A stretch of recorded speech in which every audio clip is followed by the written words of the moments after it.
Well, hello and welcome to episode number 336 of the Plain Talking UK podcast. I'm Carlos, and in this week's show there is a shocking announcement from NATS involving their current batch of trainees. An inquiry into a Shetland helicopter crash says the crew would have failed their training exam, and the fate of another fleet of A380s is being decided next week. In the military, the UK Ministry of Defence may not purchase as many F-35s as originally planned, and the US Air Force acknowledges the rapid development and testing of a new clean sheet fighter aircraft. Ian Palmer continues his enlightening chat with Captain Nick, and Dan Holly and Captain Al join Matt for a weather-themed plain truth this week. So joining me, as always, in the PTUK studios with all the right buttons and a very comfy chair, it's Matt Smith. Hello everyone. Hello. How are we? Oh, we survived another week, chaps. Didn't we do It's well? another week in the can. Matt, you've kind of upgraded your comfort in the PTUK studios this week. Indeed, yes, absolutely. Well, those of you who know me will know that I've been struggling with a bit of a bad back of the last sort of few weeks, really. That's sort of taken a bit of a turn for the worse. But I'm delighted to say that yes, I've got a very comfortable chair now. So it's nice not to be sort of numb, frankly, from the waist down. So definitely a result. But there we are. Very cool. It's definitely an upgrade from the old chair, Matt, I think. Yes, absolutely. The office. And don't forget as well to tell the listeners what that chair has built in as well, which you haven't used properly. No, yet. I know. I'm a bit scared too. It's got this sort of like massage function, and I'm a bit worried that if I do turn it on, I may actually never leave this chair, frankly. But Neville turned that into something terribly inappropriate, no doubt. But there we go. Speak of the devil. Speak of the devil.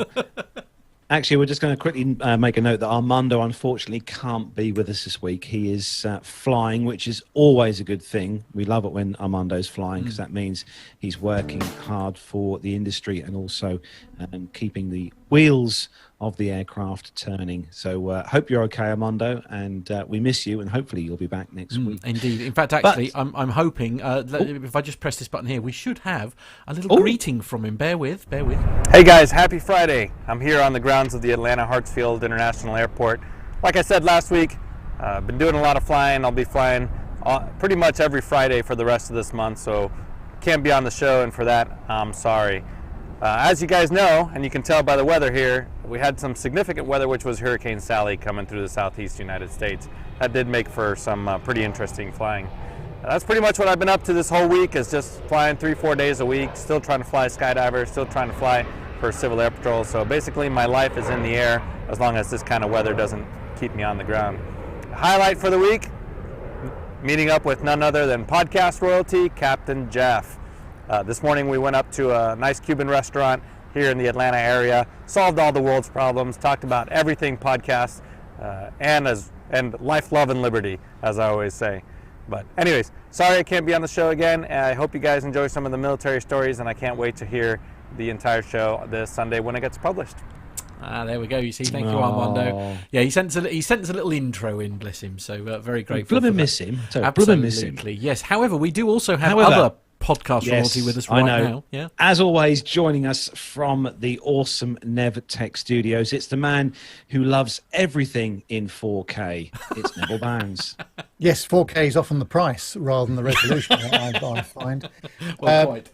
We're with young Armando about his audio. They're a bit overmodulated. Yes. No, he did send in his apologies. It's all right. Yes, I hope he did. Very poor show. Hey, come on. It was still nice to hear from him. Play nice, you. But no, great to be back on the show this week, guys. And a packed show this week. We've got a lot to pack in. Some really interesting stories as we were trawling through the news this week. So, looking forward to presenting all of that with you too. Yeah. So how are things over in Buckinghamshire, Neville? Good? Yeah, very, very good. Very nice weather, I must say. Very pleasant. And just preparing myself for my visit to Belfast next week. I haven't been there for a few months. Are you flying? Got a full week in Belfast. So tragically, I realise for everybody, I shan't be on the show on Friday of next week. And then the week after that, I'm off to Stockholm for the week as well. Dear. BA boys? Of course. Yes, of course. Is there now any other way to travel? There's no quarantine between Sweden and the UK, which is great. So I'm off there for a week on business. I'm going to do it quickly because in case they shut it all down again, because that could easily happen, I guess. But so looking forward to that. No, great to be back on the show this week. So we're going to give a big thanks to everyone who's joined us in the live YouTube chat room this evening. All the usual family members in there, plus more, and some of them joined very early indeed. Actually, in the day, a few of them have been there before 7 o'clock this evening. Some of them were there before us. I know. So hello to Alan Loveday. We've got Auntie Liz also in the chat room tonight. And scrolling there, Alan White. Hello to you, Alan White. We've got Masha. Hello, Masha. Tony S. Hello to you, Tony. Lane Street. We've got Neville Bounds. It's always good to have Nev in the chat room. Dave Abbey. Hello to you, Dave Abbey. Hope you're well. Captain Cruz. Hello to you, Captain Cruz. And scrolling down to make sure I don't miss anyone out. No, I don't think I've missed anyone out. Hopefully I missed anyone out. But, don't forget as well. I've just seen what Nev's popped up on the screen. Look. Oh, no. At least it wasn't vertical video. That is true. He knows the rules on that one, to be fair, doesn't he, Nev? Totally. Yeah. Don't forget, if you listen or watch the show through YouTube, but if you do listen to the show as an audio podcast and you want to join us each week, or you may want to join us each week on the live show, don't forget to look us up on YouTube and also to hit that subscribe button and also click the bell icon, which is right next to that, to be notified when we go live with new episodes. Because we'd love to have you in the chat room, because honestly, let's be honest, guys, the chat room is what really does make this show what it is. Absolutely. Yeah. Mainly because they know an awful lot more than we ever will. That is absolutely 100% correct. Yeah, indeed. Yes. But, I wish it wasn't the case, but it is. I know. The trouble is, when we don't have Armando on the show, we rely heavily on the chat room. Indeed, yes, and well, it's sort of between sort of Armando and our producer John, we've normally got all bases covered, but because this week we've got neither of them. So, good luck, everyone. John, if you're listening, hope you're well. Yeah, absolutely. So we are going to start the show then, as we do each week, with our rundown of the weekly news from around the world and the UK. So, if all the teams ready? Yeah. Yes. Let's go.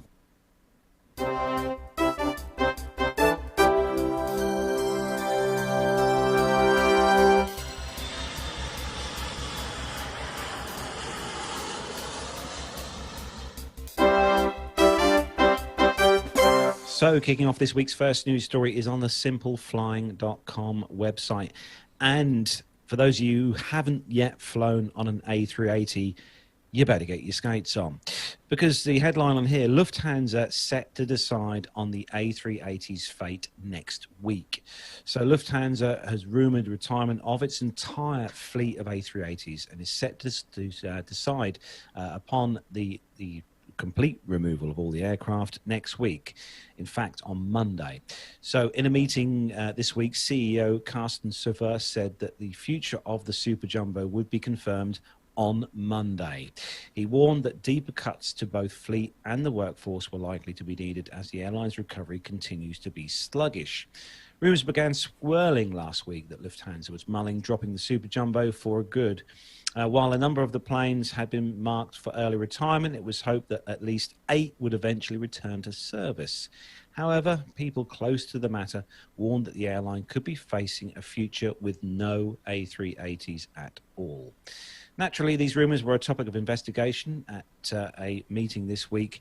Lufthansa HQ at the CEO Carsten Suffer conducting a question and answer session with employees said that the future of the giant Airbus was indeed in question and that a decision would be made next week. And it says here that overall Suffer believes that only twin-engine aircraft have a real future within the Lufthansa fleet, despite some of its A340s still being relatively young, while the airline may well decide to shelve more of these and potentially more of its Boeing 747-400s too. It's unlikely it would want to part with its newer and more efficient 747-8s. It's a shame, guys, obviously, with so many airlines kind of binning off essentially the A380, but we all know why, the reasons behind this, and COVID obviously doesn't help at all. But some of these aircraft, I mean, the first Lufthansa, just a bit of facts for you. The first Lufthansa A380 was delivered on May the 19th, 2010. So that's what, guys? Barely 10 years? 10 years? Yeah, they haven't been in service long, have they? Although, interestingly, I notice in the chat room here, because, for example, Tony is saying that surely Emirates will be using them for many years to come, which is not untrue, I don't think. But Emirates have got the market for it. Emirates have got the huge global market to fill these A380s, and they've got the huge infrastructure in place in Dubai. They've got the facilities to cater for these aircraft, and I think Emirates will definitely get rid of some of the older 380s because they've still got a few more. I think they've got one or two more being delivered, the last ones of their orders. But Dave Abbey in the chat room is actually saying Tony, they don't have much choice, do they? I suppose, but no, not as you say, all. they're sort of quite committed, I suppose. Now, mind you, they're mainly a two fleet, aren't they? So they're the 777s as well at Emirates, isn't there? Which I suppose are a bit smaller, you've got the aren't they? 777s, yeah, indeed. No, it's a shame. What do you think there? The end is nigh for these. It just occurred to me that I may never fly on another 4-engine jet again. And that 744 that we came back from the Dubai Air Show might be the last 4-engine I ever travel on. That's a very sad thought, isn't it? Oh, hello. Oh, look who's just popped in randomly. Oh, from a horrible location. Yeah, absolutely. I'm just sitting here checking in on you guys. Oh, just keeping an eye on us. Come on. Describe to us where you are. This is the music recording city of Muscle Shoals, Alabama. Oh, very good, very good. There's some very ugly aircraft behind you, by the way. Hey, which one? That one or that one? Yeah, but both look hideous. Yeah. So, what are they behind you? Are they Pilates-y things? What's that? Pilates-y things? What are the aircraft? What are the aircraft that are behind you? So that's a PC-1247, and that right there is an Embraer Legacy 650, which is bigger than the Phenom. Oh, bigger than Pip's jet. Yeah. Oh. Apparently, there goes some kind of twin Cessna taking off. Cessna 310 or something. What's on the cards for today then, Armando? Anything exciting? I've actually only got one more flight for the day to Atlanta, then I'm done. But I'll be done at 4 p.m., which is the show ends. Right. Okay. Yeah. Oh well, never mind. We're not live, are we? Yeah. Of course we're live. We really?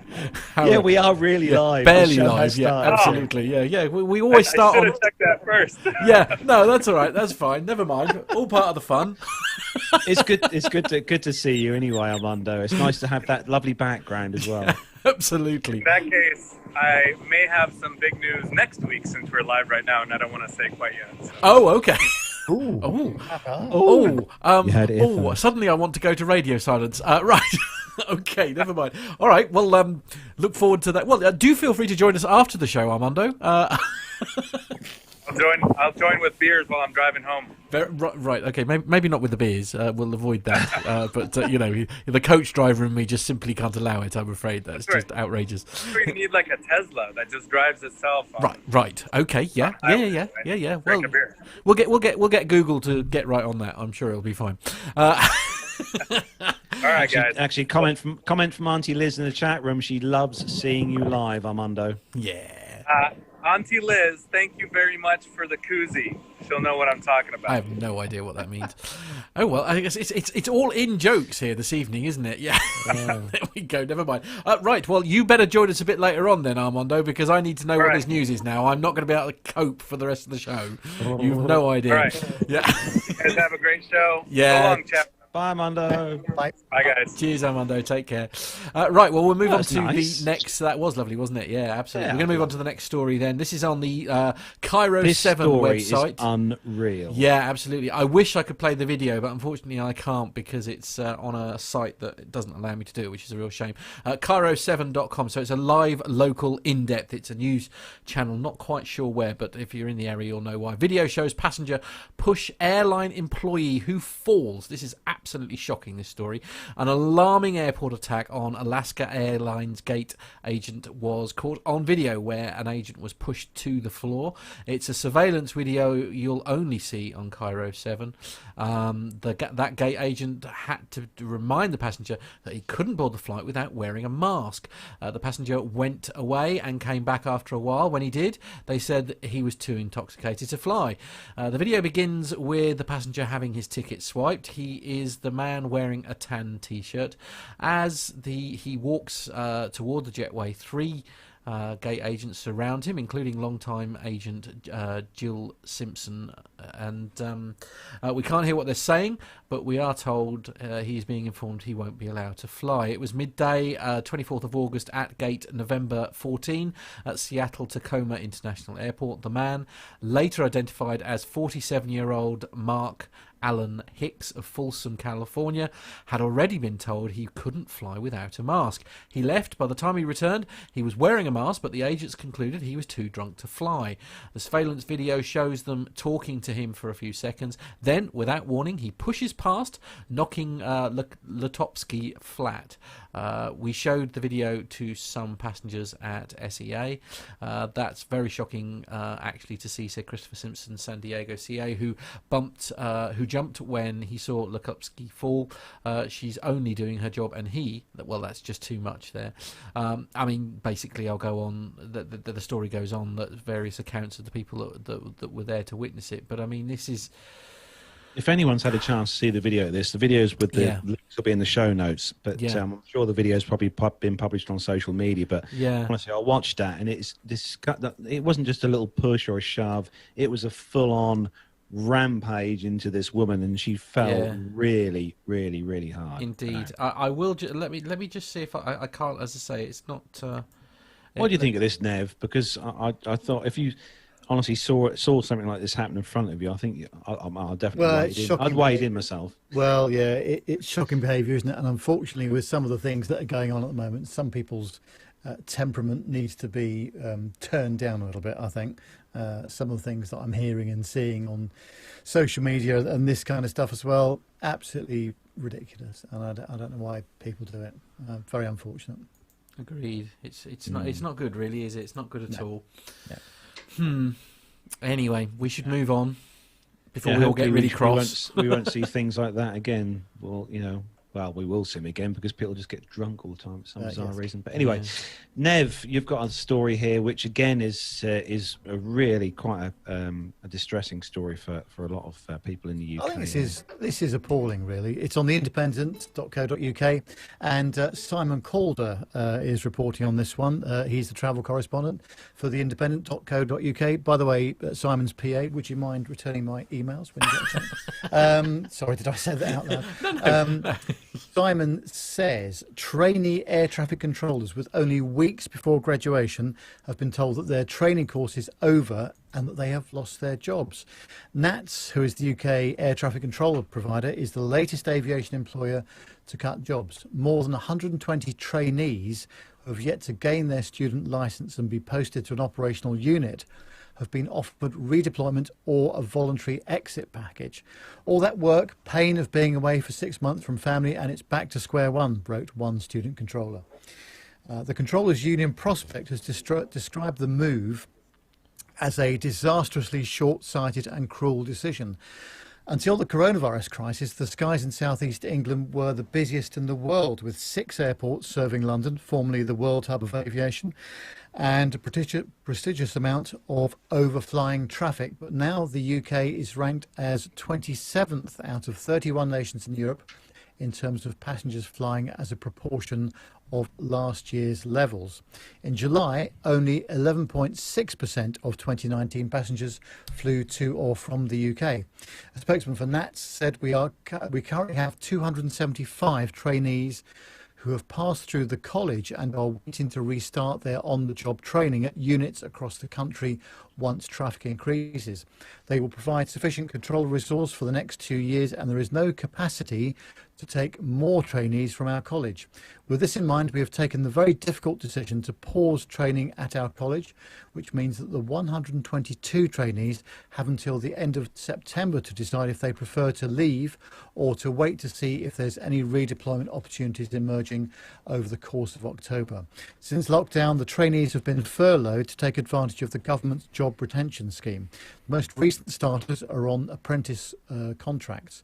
Steve Jari, National Secretary for Prospect, said this is a disastrous and short-sighted and cruel decision by NATS to dismiss these trainees, some of whom have just a fortnight left of their course to run.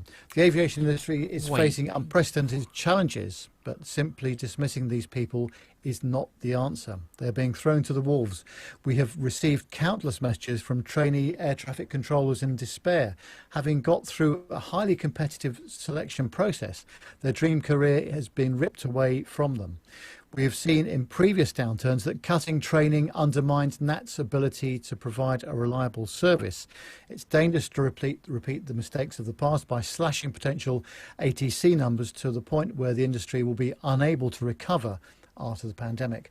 And that spokesman said that we will stay in regular contact with those who want us to and hope we'll be able to re-employ them when traffic recovers. They will have a guaranteed right to return to NATS when college training restarts. Our training college will remain active, supporting the trainees awaiting restart and providing refresher training for our existing qualified controllers as traffic levels increase. The union estimates that NAT spends an average of £150,000 on each trainee. Well, my personal opinion is that this is extremely short-sighted, because whatever happens in the next 6 or 9 months, things are going to get better at some point, and we need controllers, we need crew back on the aircraft, and cancelling someone's training with just 2 weeks to run in some cases. That's the bit I do not even begin to understand how that is good value and purposeful. I mean, that's the bit that really blows my mind, really, to be like 2 weeks away from your training complete. And in fact, I mean, Richard Adams, I think, is sort of agreeing, basically saying that that's disgusting. They should at least let them qualify first. As you say, I mean, that just seems so... I don't know. I mean, everybody's, bad things are happening. I mean, we know that things aren't great at the moment. I get that, but there must be a better way of dealing with this rather than just pulling.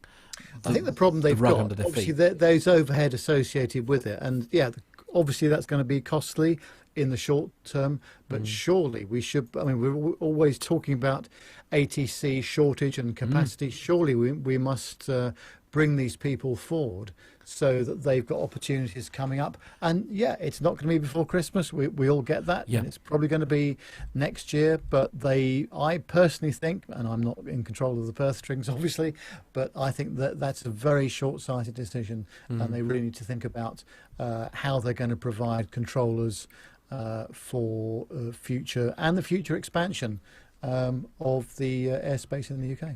Now, we all know how terrible my memory is, so I apologise if this is wrong.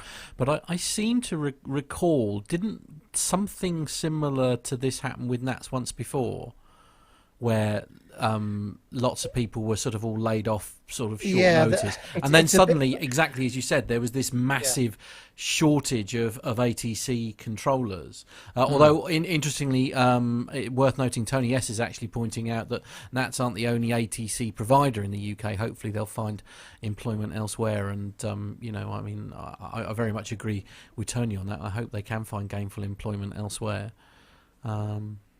Yes, absolutely. And the trouble is, we just got to get out of this cycle of a bit like the pilot shortage. Do you remember a few years ago, 1 minute we've got not enough pilots, next minute we've got too many? I say next minute, I mean, this goes in a sort of a 4 or 5 year cycle, doesn't it? And the same thing's going to happen with controllers if we're not careful. And we cannot have a situation where we are on the back foot, where we haven't got people in employment. And I do get that there's a cost associated Absolutely, with it. But training people from scratch or bringing them back cannot be economic, surely. Indeed. I'll take a couple more comments from the chat room, if that's okay with everyone. We've got, so Captain Cruz is actually saying, great point this, puzzling news as providing 24/7 service should require about the same amount of people, even if traffic levels are down. Now, I suppose somewhere like Heathrow, you can operate with a slightly smaller staff if you've only got one runway open, for example. But I think that are both open again now, aren't they? I seem to. They are not full time. Not full time. They do alternate them occasionally, but the traffic is greater than it was. Certainly. Yeah. And then the last point, which I'll just take if that's okay. So Richard Adams is saying the amount of controlled airspace in the UK, particularly in the south, is always growing. Often hard to get a clearance from Farnborough at the weekend, which is a good point. So, it's I don't know. What do you reckon to all this, Carlos? Yeah, I just think it's the same when we do pilot training. When all these youngsters and stuff are going up through the levels doing the pilot training, and then you get to a stage probably where a lot of these youngsters were before the whole COVID thing started, and now they've got these big loans. They've learned all this stuff, the worst bit, isn't it? But now they've got nowhere to go. They've still got the big loans.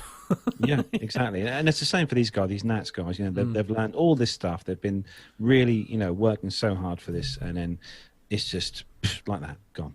Yeah. I mean, can you imagine? You can imagine if that happened to like, sort of you just finished that's the thing that's really sticking in my claw is 2 weeks away from completing. I mean, you'd have thought common sense would say for the sake of 2 weeks, at least get that handful of people qualified. But then I suppose you've got the question of where do you draw the line, I guess. But there we are. Anyway, we should probably move on. Next story, and this one is on the aviationpros.com website. And obviously with this, what's going on in the world, all these aircraft that are sitting static across the globe, doing nothing. And this story is how fuel contamination threatens grounded aircraft. Something new to listen to. So because fuel is static and may be warm for extended periods without being in flight, difficult to detect, hotspots of microbial contamination can occur. So with the COVID-19, it continues to decimate the global aviation sector at its peak. More than 16,000 passenger jets were grounded worldwide, according to an industry researcher. Many of these aircraft have been in active storage with some fuel remaining in the tanks. Although that fuel is often treated with biocide, the threat of microbial contamination still exists. This is because when fuel is warm for extended periods, without being in flight, and fuel is so static, so hotspots of contamination can occur and are very difficult to detect. But how can the operators ensure that the planes are fuel and safe when operations begin? And how can they manage contamination testing regimes when aircraft are scattered all over airfields away from usual testing lab facilities? So microbial contamination is not a new problem for aircraft, and the vast majority of airlines test for this phenomenon in line with International Air Transport Association, or IATA, and manufacturer guidelines. Now the disastrous COVID-19 pandemic has left their assets out of service and strewn across airfields around the world. Microbial contamination covers multiple types of organisms. I beg your pardon. Including bacteria. I'm not going to live that one down. No, you are not. Mold and yeast.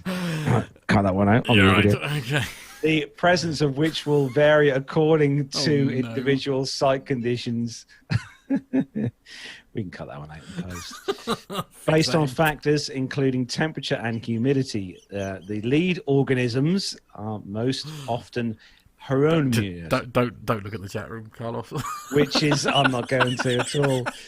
This acts as a binding material for other microorganisms to cling to, which results in the formation of layers of biomass in the fuel. This can block filters and fuel lines according to maintenance activities, costs, and risks to safety.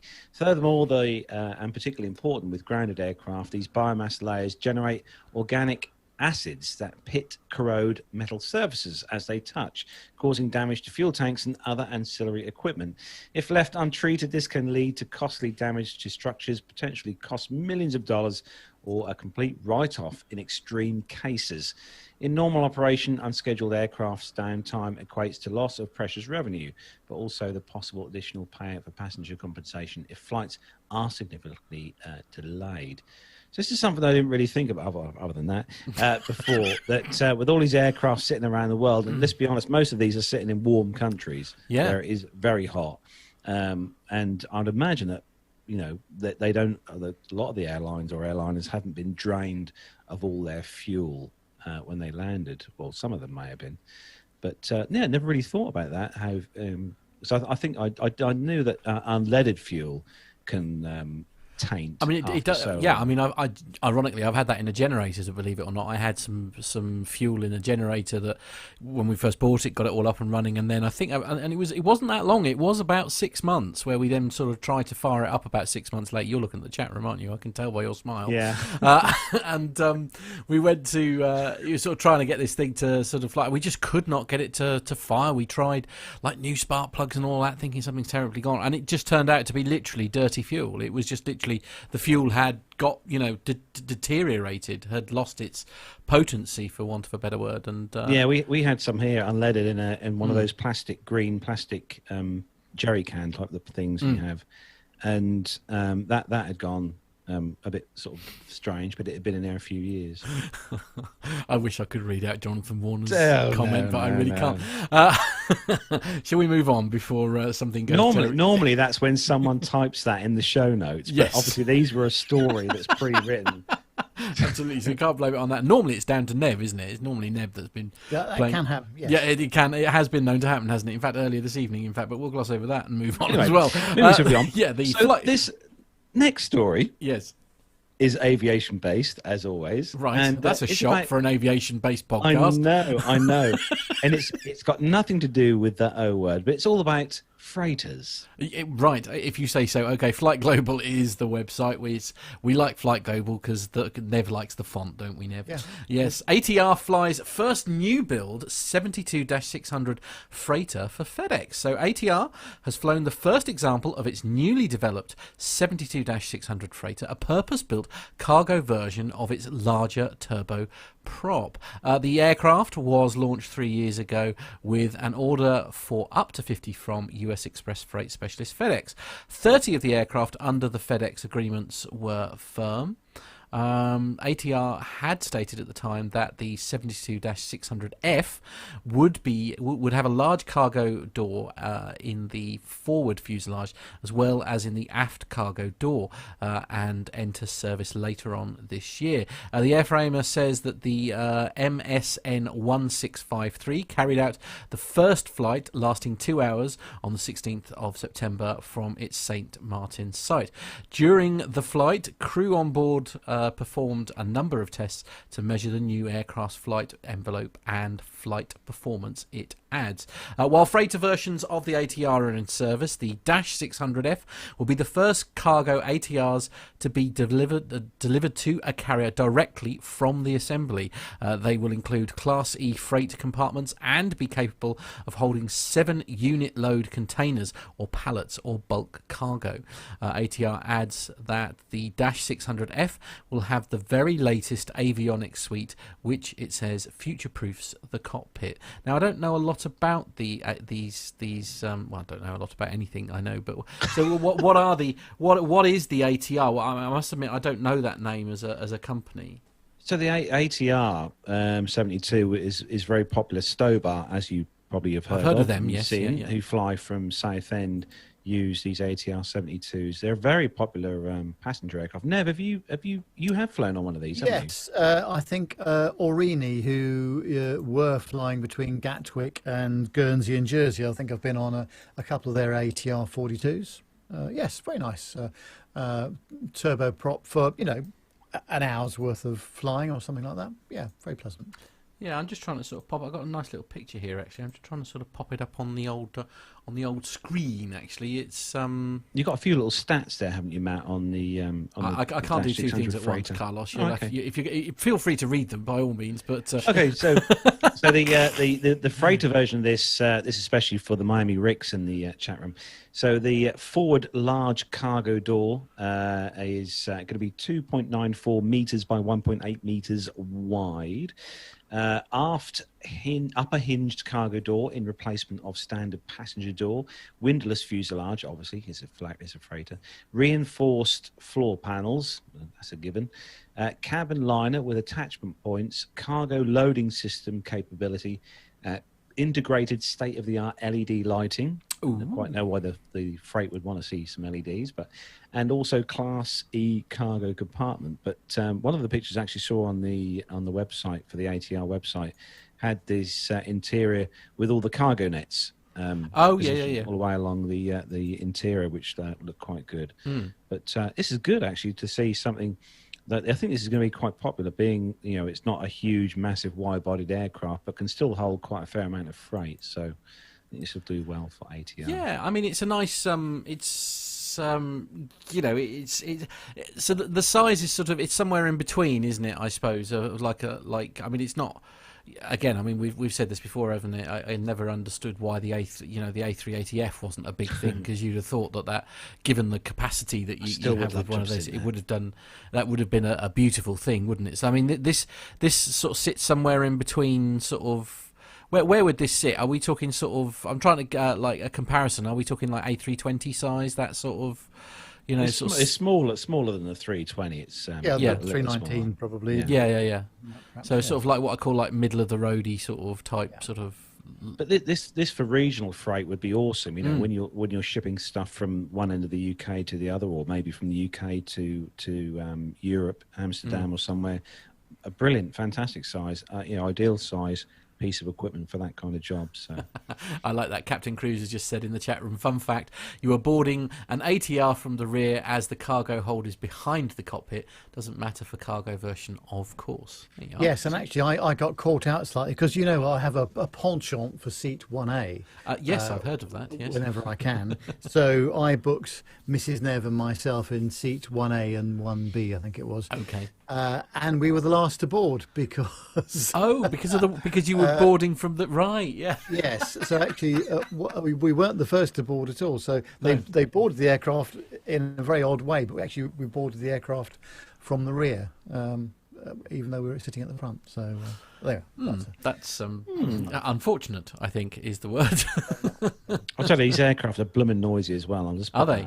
As well, yeah. They are very noisy. Gosh. They fly frequently over here. You can hear them from quite a distance, I will say. Can you? But popular nevertheless.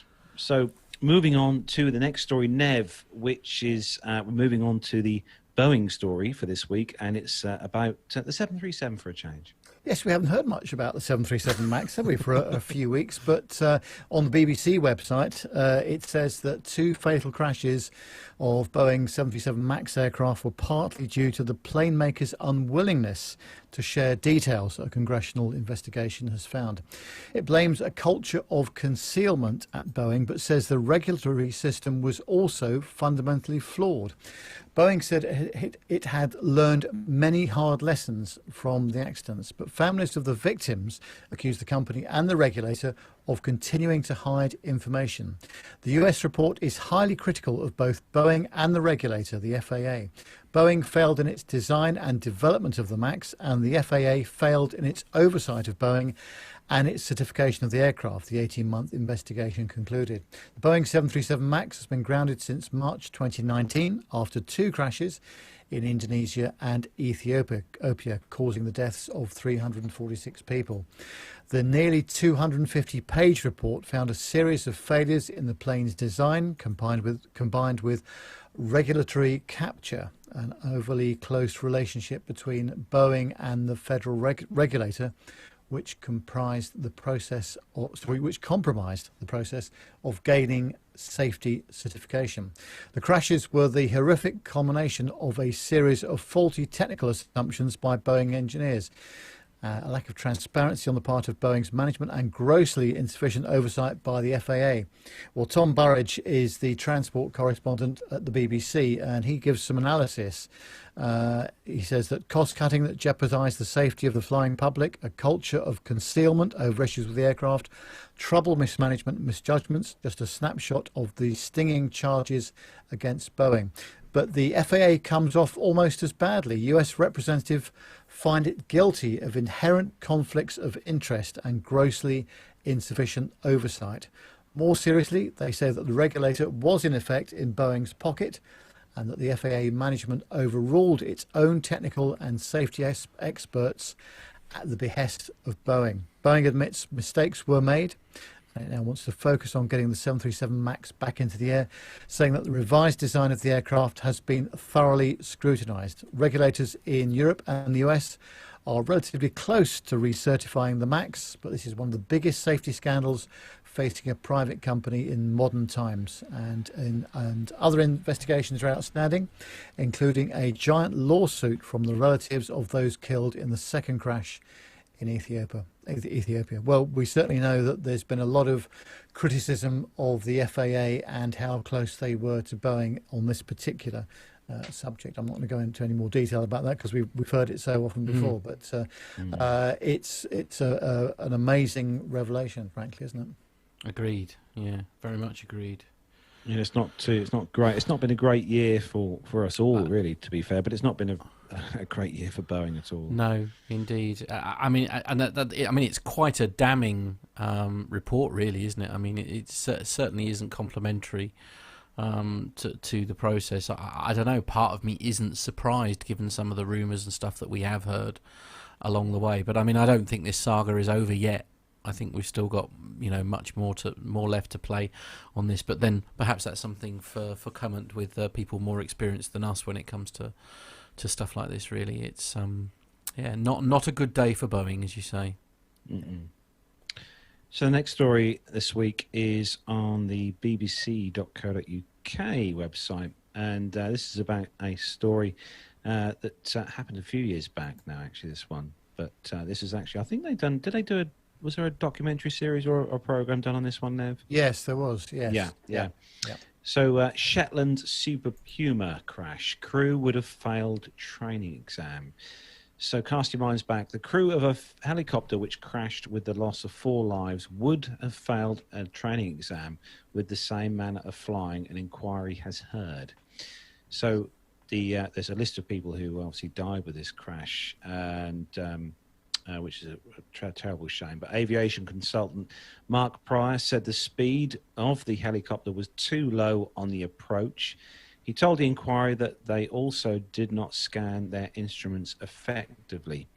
On the 10th day of the FAI, Mr. Pryor was asked what would have happened if the manner of the approach had been replicated in the examination tests. They would certainly have failed the tests, he said. They would have perhaps been put through some more training in a second test before they were allowed to get back to full flying. The helicopter hit the sea on its approach to Sumbra and overturned, but didn't sink as flotation devices were armed just in time. The crew was not using full automation functions, and their speed had dropped. So Mr. Pryor, who himself had flown the approach into Sumbra, said the crew were not compliant with the operations manual and the approach did not meet standard of reasonable care. He said that they didn't achieve a stable approach and that left them more prone to any errors in scanning instruments. He said, in my opinion, the crew were not scanning the airspeed and indeed other instruments for a period of time. The helicopter would not have crashed if the pilot had stabilized the speeds at 80 knots on approach to the airport, he said. If they had flown at 80 knots, that would have allowed them to continue, he said. Mr. Pryor said he believed the crash would not have happened if any link in the complete chain of events that day had been broken. Sarah Darnley, Duncan Munro and George Allison drowned after the helicopter hit the water. Gary McCrozen, who had a cardiac arrest, died from heart failure following the crash. The inquiry has also heard that one survivor, Samuel Bull, who was believed to be 28 at the time, later took his own life after suffering post-traumatic stress. The The inquiry, which was previously delayed to coronavirus measures, continues before Derek Pyle, Sheriff Principal of Grampian, Highland and Islands. So I remember the programme, actually. I think I'm trying to remember, Nev. Was it one of the air crash investigation series? I'm not sure if it was, but yes, it's certainly been, I'm sure it's been on the television. But yeah, and it's just another demonstration, isn't it, that an accident is hardly ever, in fact, almost never, the cause of one thing. It's a chain of events that come together. And so I think the visibility was bad as well, I think, on this this day as well, wasn't it? I think yeah, this approach, a lot of factors working against them, and you know, my knowledge of rotary operations isn't, you know, very great at all, but yeah, clearly stuff has gone on here which shouldn't have happened. But also I think that you know, it's the things that went on afterwards, you know, the people that were fatally or injured, but also things that had happened afterwards. So it's of absolute tragedy. But I'm hoping once again that lessons are learned from these sorts of things. I remember I actually had the chance to do some of that cold water training not too far down the road from where we live here in a test centre in Lowestoft at the college, and they had one of those dunk tanks with the you know, the helicopter kind of framework, and they drop you in the sea and then rotate. And we had the chance to do said part of said course whilst I was at college many years ago now. Oh wow! But that was, man, like I still remember now. It was one hell of an experience, and that's, you know, when you've got people around you with, you know, who are all trying to do this, it's still a really, really scary experience. I think it's very frightening, isn't it? And one of my industry colleagues that used to do a lot of work on the oil rigs flying out of Aberdeen to the various oil rigs in the North Sea, he was telling me that all the training he has to do, and he said no matter how many times you do it, it's still frightening. It really is. Tony S says in the chat room, are there any happy stories in this week's show? No, none whatsoever. He's the Well, we have got an amusing one, actually, right, Ned, haven't we, to finish off? And I'm glad we have. It's one of those and finally stories, I think, isn't it? This is on creativeboom.com, and it says, ever been annoyed by your fellow passengers on a flight? In my case, often. The Etiquette of Flight, an austere 12-step guide to better behaviour when flying commercially, may put a smile on your face. A limited edition signed coffee table book created by Floridian artist Kayla Burke. It takes a comical approach to issues we often face during travel. The design style pays homage to vintage airline culture while remaining modern in its feisty diction. This fun project might sound like a departure for a fine artist, but Kayla's career has so far been anything but sarny. Having previously studied advertising and public relations at university and worked as a junior art director in the advertising world, she spent a few years juggling graphic freelance work with fine art until finally merging the two avenues. Fast forward to the present day, and I've actively been a full-time fine artist for nearly 5 years, she says. The diversity of disciplines is no accident, but more of a life philosophy. I was extremely multifaceted as a child, very cerebral, she says. I liked a vast array of music, literature and art, and it was something I was often criticised for. Being too many different things makes people uncomfortable. It means that they can't categorise you. You don't fit into their comprehensible boxes. But now at the age of 30, she sees the value of sticking to her guns. My signature style that pervades all my art is a literal creative representation of this trait, she says. My markings encapsulate many different quotes, lyrics and imagery from vastly different entities in life, yet they all fit together as one cohesively themed work. So this looks quite a bit of a fun book to me. It's called The Etiquette of Flight, and my only surprise is that it wasn't me that wrote it, because I could write several. You've got a few facts on this book, though, haven't you, Nev? How much is this book? Sorry, how much is it? It's a good question. And just at that vital moment, my screen froze, so I can't actually tell you. It's not just me that happens to. So yes, that's not quite what is it? So the book itself, if you want to purchase this book, you've got to be quick because it's limited to 100 copies that are signed by the artist, Kayla Burke, and it'll set you back a cool $105. How much? For the book, which is around about 81 quid in these times. And some of these lines in the book, there's one line in the book that we picked. The book has such kind of quips as, there is an unspoken rule. Both the aisle and window seat passenger gets rights to their outside armrests. The middle person, since they are stuck in the endless middle struggle, get the rights to both. Right. Nev, what would you add to this book for your how do you expect passengers to be when you're on? It can go on, can't it? But I think Captain Cruz has hit the nail on the head in the chat room, where he says flying etiquette disappeared in the late 90s, along with hot food in economy and smoking beer. Can you imagine? Yeah.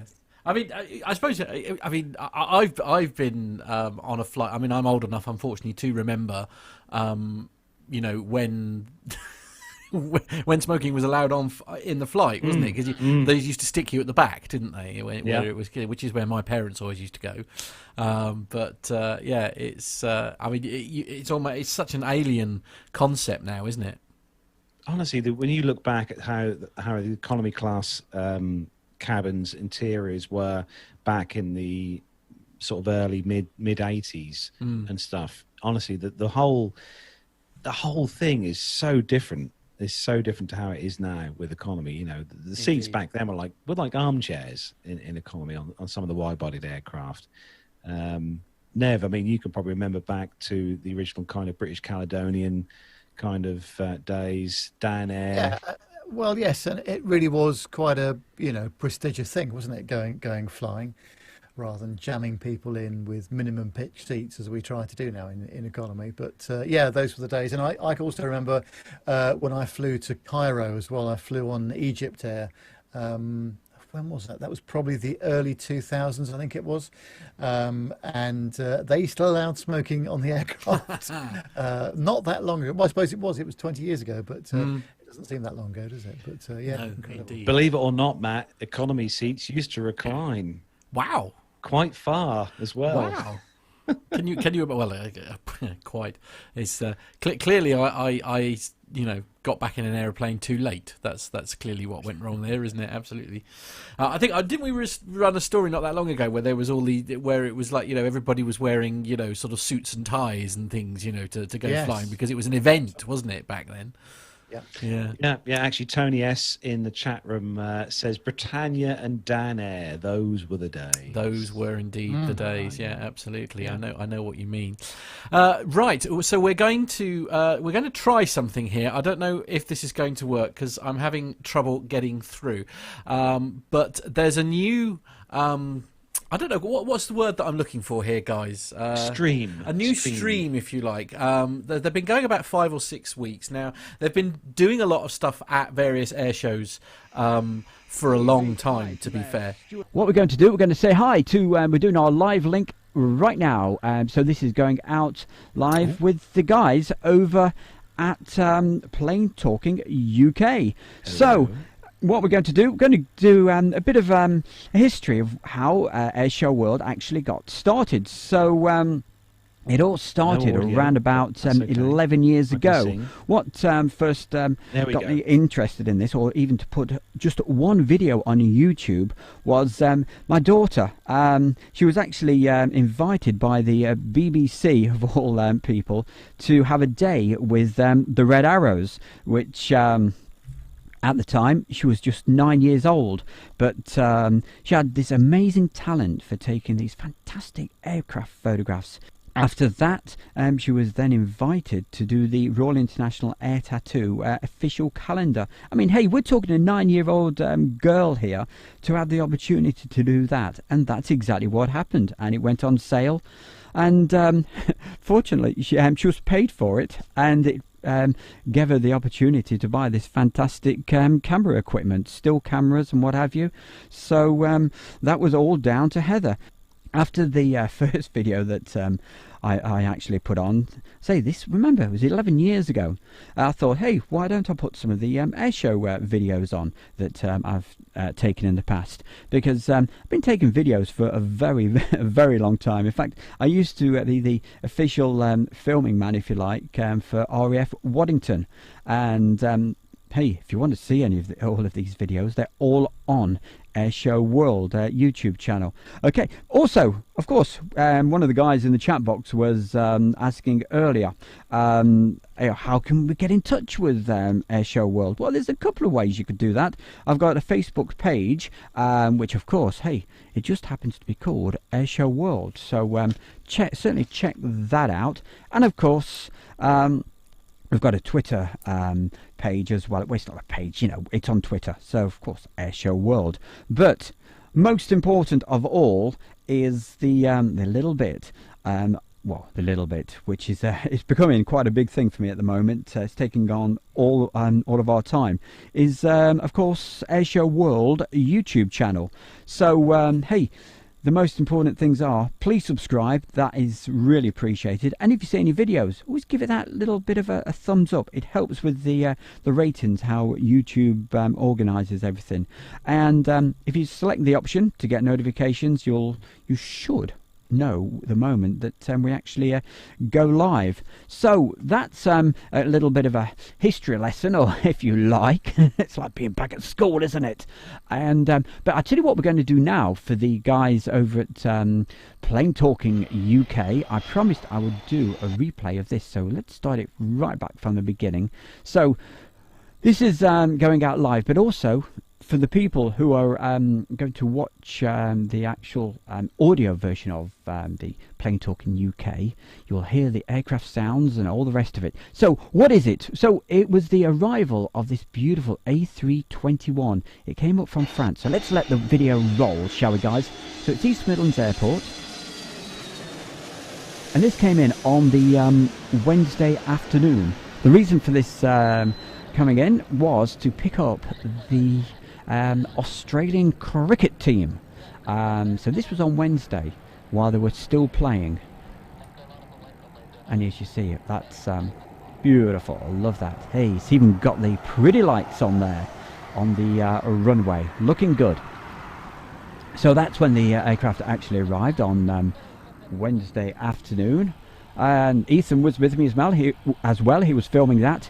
This was yesterday morning, and actually got to East Midlands Airport around about 8 o'clock in the morning, but this didn't leave till about 1:40 yesterday. So on board at the moment you've got the Australian cricket team, and in that aircraft it is absolute luxury. It really is. La Compagnie. And I hope I've got the pronunciation right on that. I've been saying it for around about 100 times recently, and each time I get it wrong. I think I got it right that time. What a bonus. So there we go, you see it taxiing out, and this time, unlike the day before, absolute beautiful blue skies and sunshine. So there we go, just about to taxi down. Well, it taxied down and it's just about to take off, so let's let you hear the sound of those engines.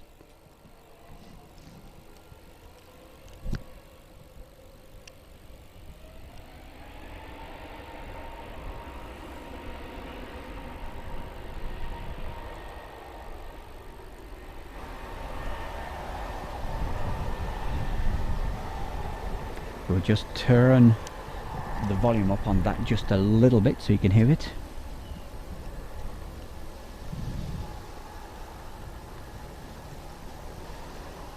So there she goes, taxiing down the runway and just about to rotate this beautiful A321. honestly. I mean, we absolutely love this aircraft, don't we? I mean, we ran a story not that long ago, didn't we, about the La Compagne. So for anybody that missed that on the live stream yesterday, it was a long wait, but hey, we had a lot of people watching yesterday, all patiently waiting for this aircraft, but we had plenty of other things to fill in. So anyway, that just about, I think, wraps things up with our Plane Talking UK link. Hey guys, I hope that all went well with you guys, and many thanks, and I hope we catch up with you again very, very soon. So Matt and the guys, I'll hand it all back to you. Thank you. There we go. Look at the consummate professional, eh? Yes, so he's going to be live from Mildenhall, hopefully, next week. And we're going to try and do a proper live link to talk about there. And as I say, we'll hopefully have a chat with Armando about that as well. But yeah, Airshow World, search for them on YouTube. Some great videos on there. I highly recommended it, because let's be honest, there's naff all on television at the moment, isn't there? Still got the audio, Matt. Have you? Oh, guys. Oh, yeah. There you go. It's gone now. It's all right. Thank you. Sorry, I keep forgetting you get a different mix of series. Anyway, that's the problem. We haven't got John here. Yeah, to absolutely. Shout at me. Yeah, indeed. Yeah. There we are. So, what did you reckon to that, Nev? Yeah, very good. No, nice air, isn't it? Yes. Very swish looking indeed. Yes. Indeed, definitely. Yeah, right. Okay, we'll move back onto our show now, and it's a series that we've been very much looking forward to sharing with you. And Nev, you're in charge of this bit. Yeah, thanks, Matt. Well, here we go with part 2 of the interview with Ian Palmer. So if you remember last week at the end of part 1, Ian spoke about his drinking problem in a very candid fashion, and also the problems that he was having away from the aircraft and flying itself. So a quick recap about Ian's background. Well, he's an accomplished musician. He first began to play drums at the age of 9, inspired by his 2 uncles who also play drums, Steve and Carl Palmer, as in Emerson, Lake and Palmer. Oh my goodness. Ian has operated as a first officer for a number of airlines, and in fact as a captain on the A330. He flew with Captain Nick on a couple of sectors, and it's Nick himself that presents this series of 4 interviews with Ian. So many thanks again to both of these gentlemen for providing the original material. So let's have a catch up with Ian and Nick and see where they got to.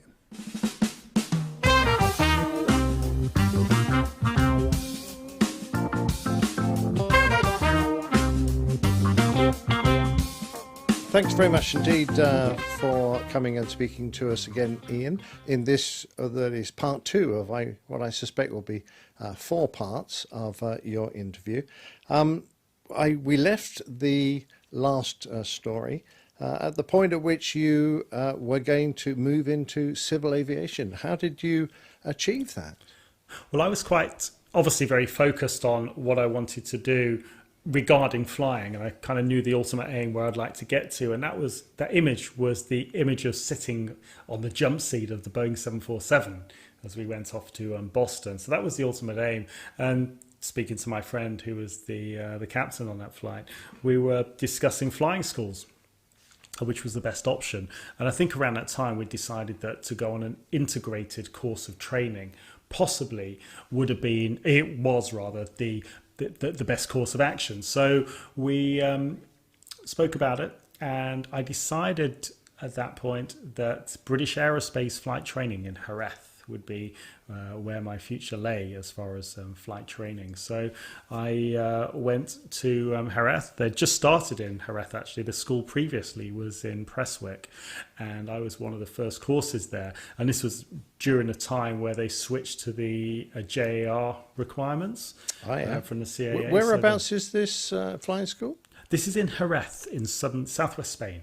Oh, Spain. Okay, right. Yeah. So, which is a beautiful climate for flying, of course. So I think the problems they had was getting guys finished through the course of training in Prestwick, because the weather in Scotland, because the weather was so poor. So they moved everything down to Jerez in southwest Spain, and that's where I started. And I was basically underconfident when it came to flying at that point, and didn't realize that I could actually do it and achieve what I wanted to achieve. I was with guys there who had been to Trinity College in Dublin. These guys, one of the guys on my course was doing a degree in aeronautical engineering, was simultaneously doing his ATPL exams. Good Lord. Super bright guy. And this sounds like a bit of an overachiever. A little bit that way. Yeah, there were a few of the guys there were. It was very competitive, and there were 17 people on the course when I joined or wanted to be pilots, and 5 of us graduated. So they either got chopped or they decided themselves, this is not what I can do. So it was quite challenging. So I, with basically no education at the time, although that being said, I did sort of go back and go to school before we went there in order to prepare and get my head around what was to be expected of me. So I eventually did graduate from British Aerospace, but my timing, and being a drummer, of course, you'd expect it to be pretty good. My timing was not quite so good because September the 11th, 2001 had happened as we were doing our final set of exams. So we all came out of this last exam, and I remember it was a human performance and limitations exam, one of the ones which everyone assumed at the time was one of the easier exams, and we was really happy. Great to walk into the TV room to see the events of 9/11 unfolding, and it very quickly dawned on us that maybe we're not going to get a job after that had happened. There was a massive downturn in the aviation sector. So it was. Let me ask you: was the flying school linked to an airline, or were you doing this and then just throwing yourself throwing yourself onto the open market? No, my dad was really supportive. My parents were really supportive, so I was self-funded. So you're self-funded, and so you really needed to queue up with all the other pilots and hopefully get a job somewhere. And now there were none to be had. And and I think a lot of us now, as you will maybe relate, Nick, we have people who contact us about how did you get into the airline world? What did you do in order to get your first job? And I don't think any two people have the same course, actually. Everyone has a slightly different path as to how it works out. Yep. So my path was that I decided to become a flying instructor. So I was at the same school? No, this was in Wolverhampton at a place called Halfpenny Green, a lovely, quaint little little airfield, which was fantastic for the early days of learning to basically be the captain of your own light aircraft. Excellent. Flying the Great Unwashed. And these were some of the happiest days, I think, of my 20 years of flying, because I graduated from British Aerospace in 2001, and very quickly then did the instructor's rating, and I was flying a PA-28, and I remember now actually having all of these people come along, the public, to do these what they call trial lessons. So we'd take off, and the great thing about Halfpenny Green Airport is that if you fly to the south, if you turn left and you see some big houses, well, it stands a good chance you're probably in Birmingham's controlled airspace. But if you turn right, well, you can't go wrong because you're straight over Shropshire and towards Wales. So where it's the open FIR, so you can really do whatever you want to do, which was great for me and for doing the instructing and for the students. So I used to take the guys when they used to come for their induction or their trial lesson straight out and fly down the River Severn and see if I could get them to find Worcester. Excellent. And then we'd fly overhead Worcester and fly back. But that was a great experience. But I realised very quickly that it was a great stepping stone. But I wondered how I would get to the next level with it. And what I did was, what the flying school decided to do was they wanted to get into corporate aviation, which was something, of course, which I never really considered. But I thought, well, thank you very much. We'll go along with this. And I went to Italy to learn to fly the Piaggio 180, which is a fantastic corporate aeroplane. It's a pusher propeller. It's got these Pratt & Whitney PT6 engines, but it's a super high performance turboprop, basically. A single engine? No, it's a twin engine aircraft. So one at the front, one at the back? No, so it's got it's a mid-wing. So the PT6 is attached to the wing, but it's a pusher propeller. So the propeller was at the back, but it also had what they call a forward wing, which it wasn't a control surface. So it's not a canard as maybe some of the military aircraft would have had. So this was just a forward wing. But it was great because for the passengers, and it would take sort of 6 people in the passenger cabin, but they could stand up in this aeroplane, which was great because it was a mid-wing and a wing was at the back with the forward wing obviously at the front. So So that was a great experience. So I'd go, and unlike the the airline industry, where you would have your very much a set roster. In that sector, you were of corporate aviation. You would, and I was flying for a company called Fox Air. So what happened basically was the flying school decided that they were going to get this aeroplane. They sent 4 of us off to Piaggio to do the type rating. I was really serious about wanting to, get this type rating and get through the course, and the other guys maybe weren't quite so serious, so they didn't achieve very much. But the flying school subsequently didn't end up taking an aeroplane. However, I was offered a job with Piaggio at the factory.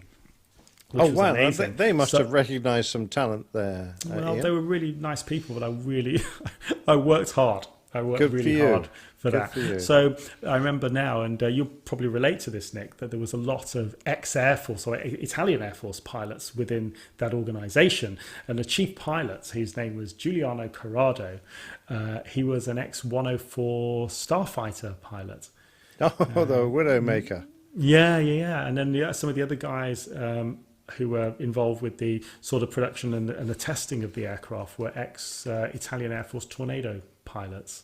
Oh, excellent. So they were an interesting bunch. I bet.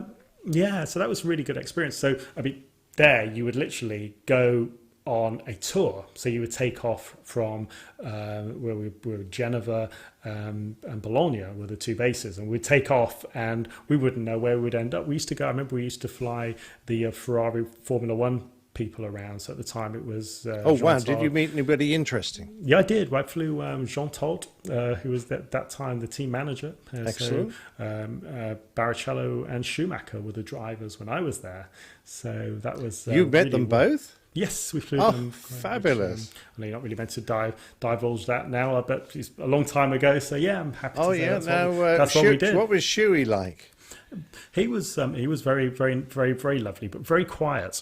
But very studious and a real thinker. And at the time, I remember he was doing a degree, I think, in some sort of automotive engineering.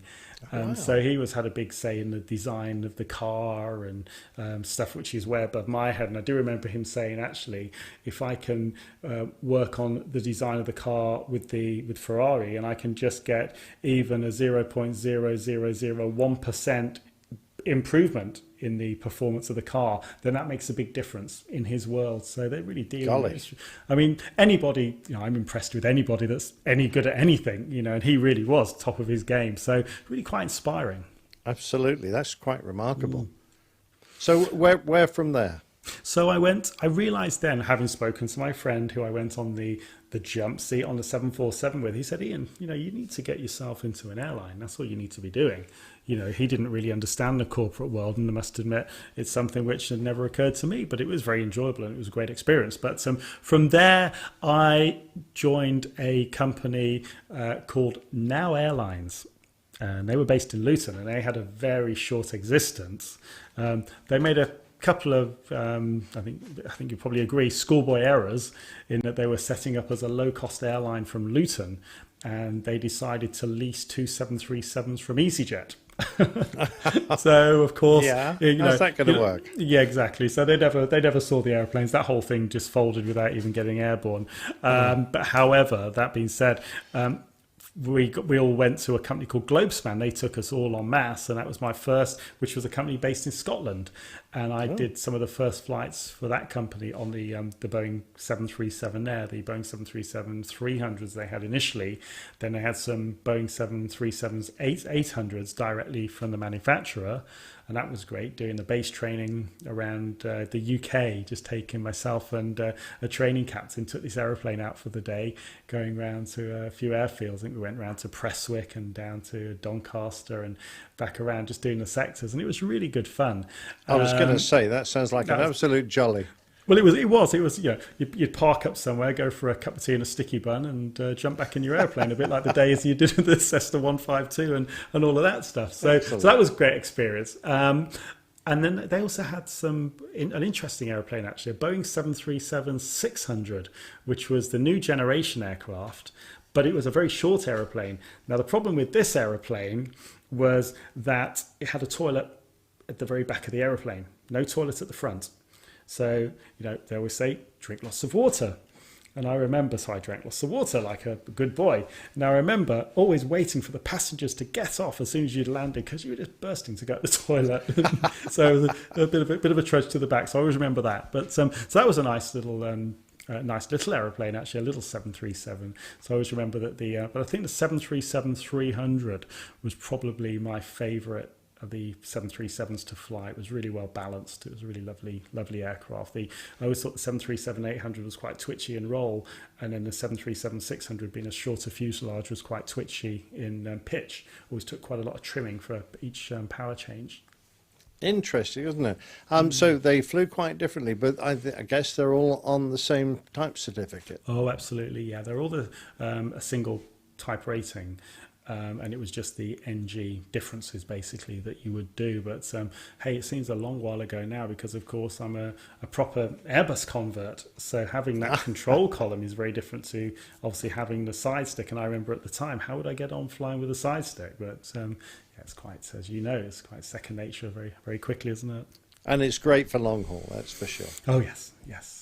So was that airline going for a while? Did you stick with them? Well, I did, but I had an experience, and that was that I was still quite fond of the alcohol, and I was in a bar one night in Glasgow with my contemporaries, my colleagues, and I had a phone call. My father was on the other end of the phone, and he said he was very upset and said, son, your brother has been in a car accident, and I don't think he's going to make it.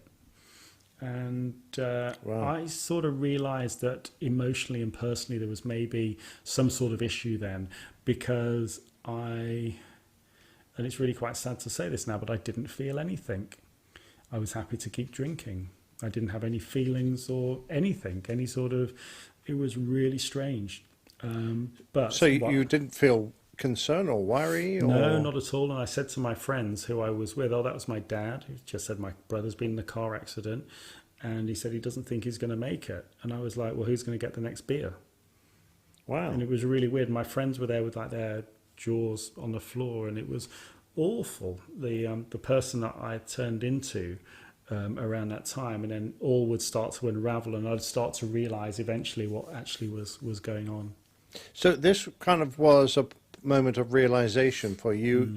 You had, how were your relationships with your work colleagues going and everything like that?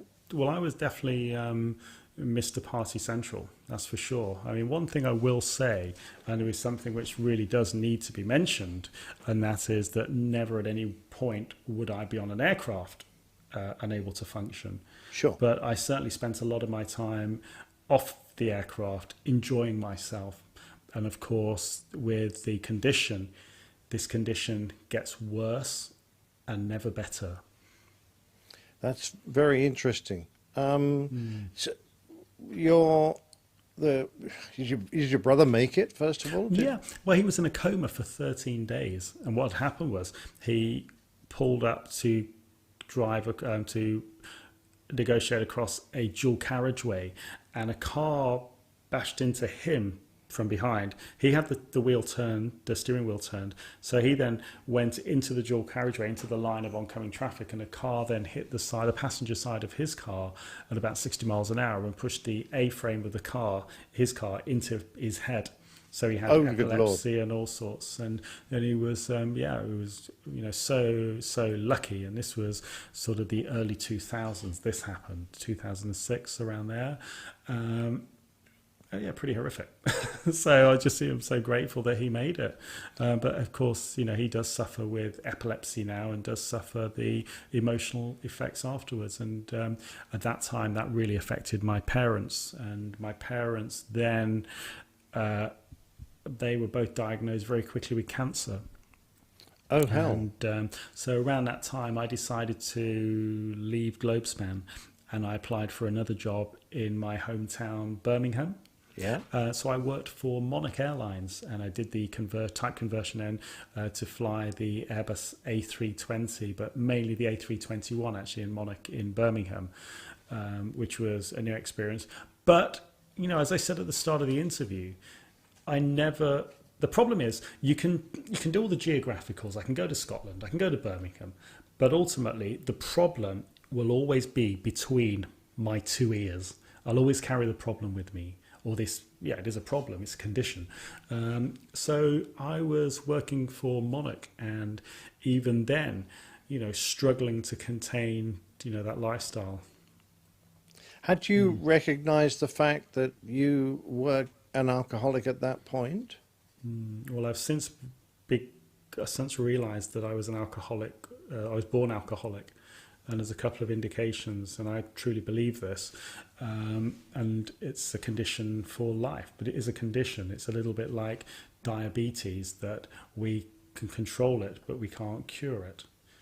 That's a very good analogy, and one that I considered myself. Yeah. You're at a real turning point in your life here.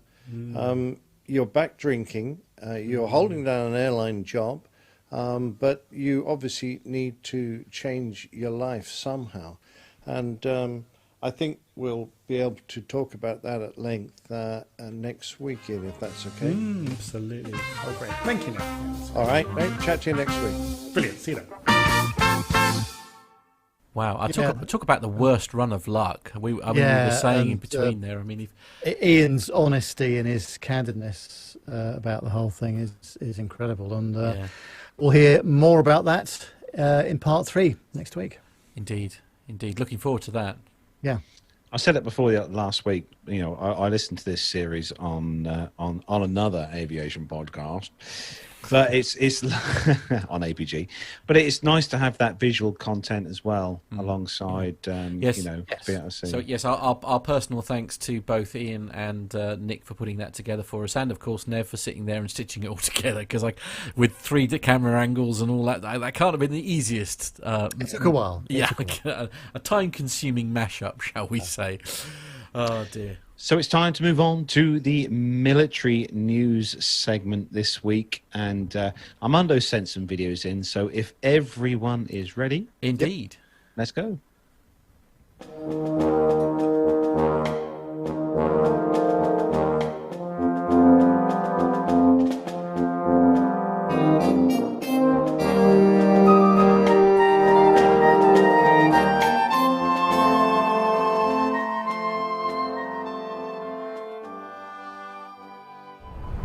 This first military story from thedrive.com. As the United Kingdom prepares its next defense review, the Integrated Review of Security, Defense, Development and Foreign Policy, experts close to the program are increasingly talking about a significant cut in the country's orders for the F-35B Lightning. Reports in the British media last month suggested that the United Kingdom may only buy 70 of the F-35Bs rather than the original 138 aircraft that were originally planned. Although a reduction in numbers had been long rumored, the story in the Times cited sources close to the government's defense review, details of which are planned for release a little bit later this year. Meanwhile, the UK Ministry of Defence has steadfastly held to the 138 aircraft figure in its communications. On September 15, 2020, a group of experts provided the Defence Committee with an update on the progress made by the UK's F-35 and Carrier Strike programs, with an eye especially on how they could impact the ongoing integrated review. So to date, the United Kingdom has committed to buying 48 Lightnings by the end of 2025. That comes at a cost of £10.5 billion, according to the National Audit Office. That's the body that scrutinizes public spending. So the target of 138 aircraft purchased across the lifespan of the program was included in the UK government's last Strategic Defence and Security Review in 2015. However, the Commons Defence Select Committee later admitted that the figure of 138 was taken following some hesitation. So the UK is purchasing the Short Takeoff and Vertical Landing, or STOVL, variant of the Joint Strike Fighter, which is operated by a mixed personnel Royal Air Force and Royal Navy Fleet Air Arm squadrons. the F-35B variant was selected to operate from the Royal Navy's 2 new Queen Elizabeth class aircraft carriers. Although exactly how many jets will regularly deploy on board is still unclear. So decision on the future size of the overall British Lightning fleet comes at a time when increasing focus is being directed towards the next generation Tempest fighter program, which we've talked about on the show. That program is being led by the UK with the aim of fielding a Typhoon replacement from somewhere around 2035. So the Tempest project, as we've kind of mentioned, was formally launched under the country's new combat air strategy at the Farnborough International Air Show on July 2018. It's being pursued as a part of the wider Future Combat Air System Technology Initiative, which aims to bring together the Ministry of Defence and industry partners to deliver more than £2 billion worth of technology investment by 2027. So, ongoing story. We'll see what comes of it in the next couple months. Now, I know we're not mass military experts between the three of us here, but I'll tell you what, there's one thing that I would really, really love to do, and that would be to get a chance to go on board the HMS Queen Elizabeth and see these F-35Bs in action, because it does look awesome. And on this story, if you get the chance to click on the show notes and click on this story, there is a really, really good top-down picture that's been taken of HMS Northumberland, HMS Dragon and HMS Queen Elizabeth with a single F-35B on the deck. If you look at the picture, it's amazing to see how small the F-35B looks on the deck of the HMS Queen Elizabeth. I don't know if you guys have seen this picture on the story. No, I have to confess I haven't. But no, it does look small, doesn't it? Yeah, that's right. But yeah, fascinating. Yeah, brilliant. Indeed. Actually, Mike is just saying in the chat room here, he was saying that the F-35 is still an expensive development crisis, like the F-111. It does a little bit of everything, but doesn't do anything really well. I mean, that's sort of quite true, really, in lots of ways. There's also a lot of comment, I should stress, in the chat room about Armando's chosen attire. it's sort of like sponsored by Acme and sponsored by all sorts of various bits and pieces. And it's the green screen he had set up there was impressive, though, wasn't it? It was astounding. Yeah, moving video and everything. Yeah. I mean, brilliant. Yeah. It's amazing what Zoom will do these days. Absolutely, yes. Well, it's all them updates they keep doing on a regular basis. Actually, Micah, from my comment, has pointed out that bear in mind the HMS Queen Elizabeth is a small aircraft carrier compared to the US aircraft. Well, we know that, Micah. Yes, I know, but because everything in the States is much bigger than us. Yeah. Oh dear. As I say, it's like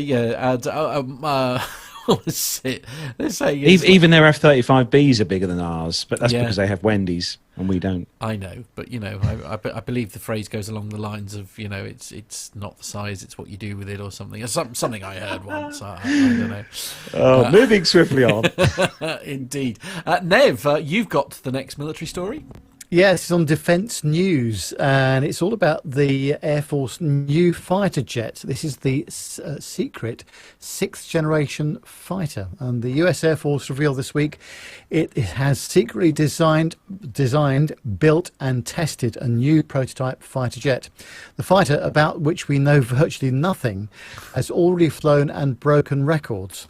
The Air Force must now consider how it will buy the new fighter as it struggles to acquire everything from intercontinental ballistic missiles to bombers. The Air Force's head of acquisition, Will Roper, made the announcement yesterday in an exclusive interview with Defence News in conjunction with the Air Force Association's virtual Airspace and Cyber Conference.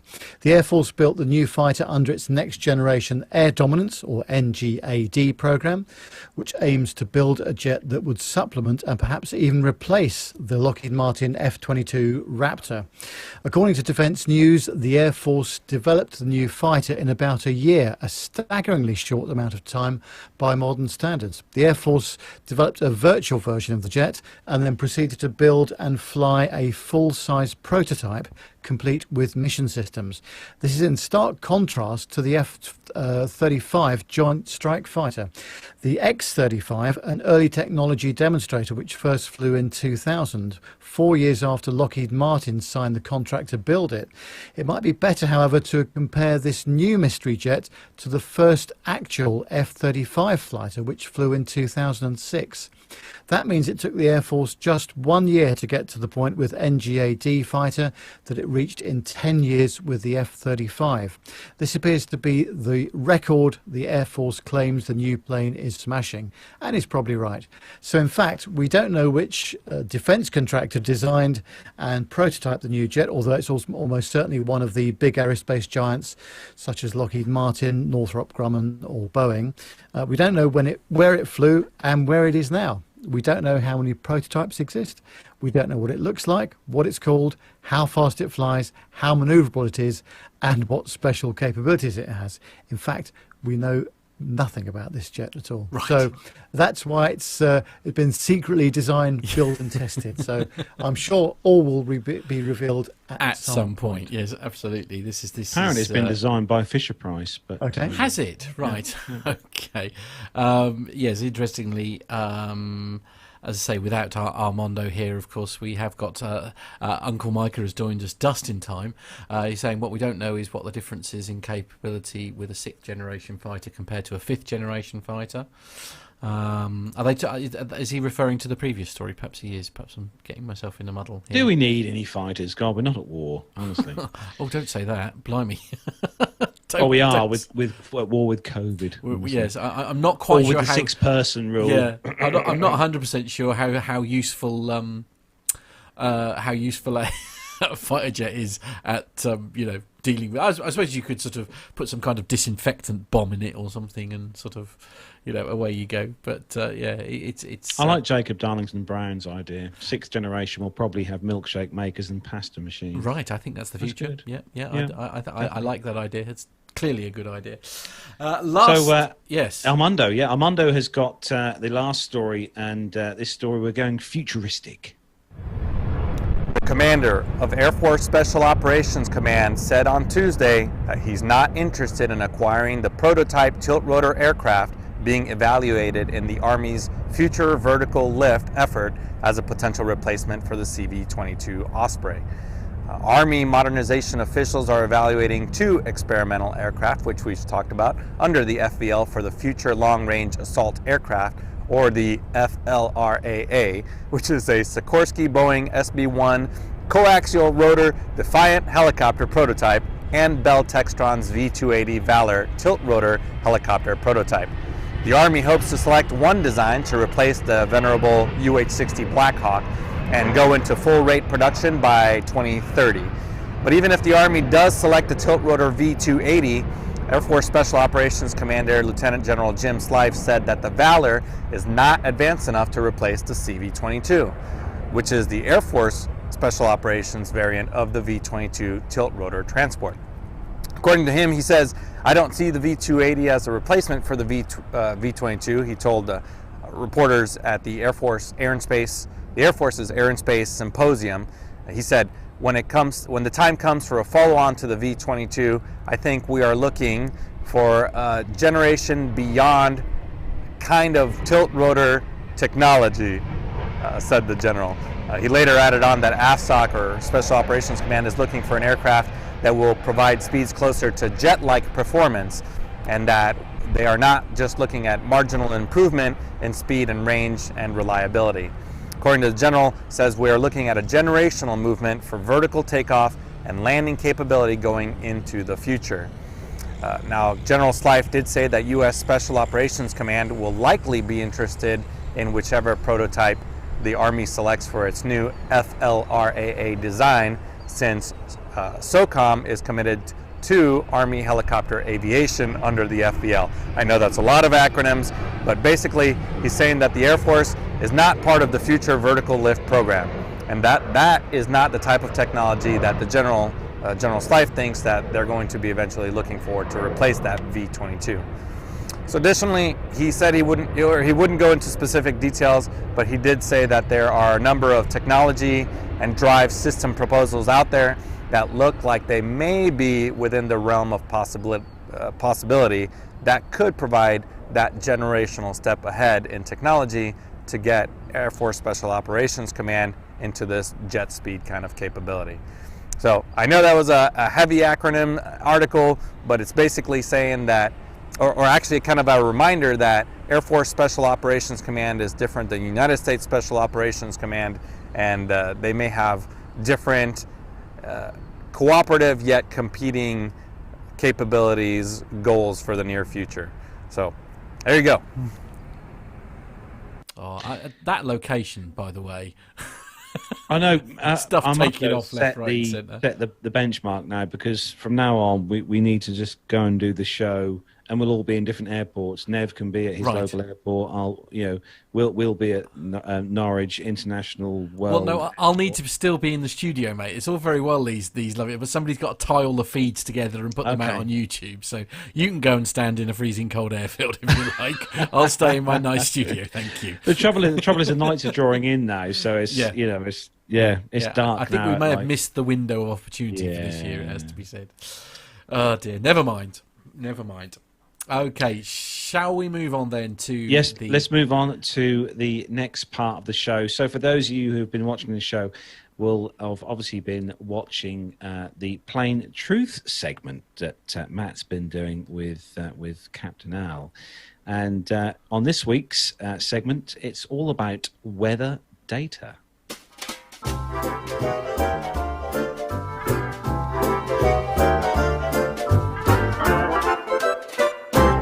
Hello everyone and welcome to another Plain Truths, and this week we're going to be talking about weather. That's quite a broad subject, isn't it?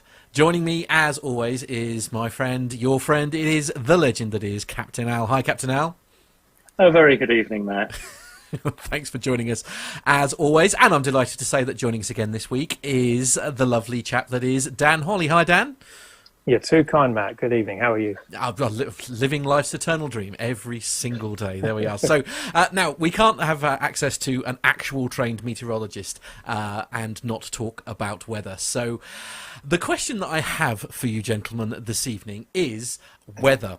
How is that data collated, and then how is it turned into the charts that I know that Al has to use to decide essentially what route they're going to take, avoiding things like thunderstorms. Now, I appreciate this is a really broad subject here, but in sort of like languages that very stupid people like me can understand, how is the data, I know it's data that is put together, if you like, to produce what you turn into maps, but basically what is the process to generate the forecast that we see on the telly?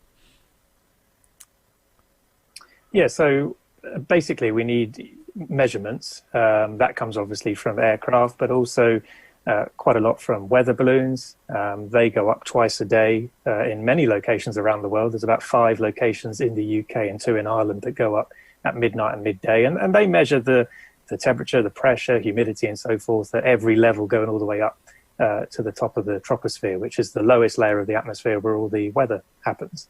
So you've got weather balloons, you've got aircraft, you've got buoys floating out over the sea, which are constantly taking measurements. Land-based weather stations, there's loads of them around many parts of Europe in particular, and also parts of North America. And then you've got things like radar data, which is primarily looking at sort of where it's raining. That gets fed into some models. Satellite data as well, constantly monitoring from space all the various things that are going on around the world as well. So lots and lots of different data sets. They all get fed into essentially a computer model.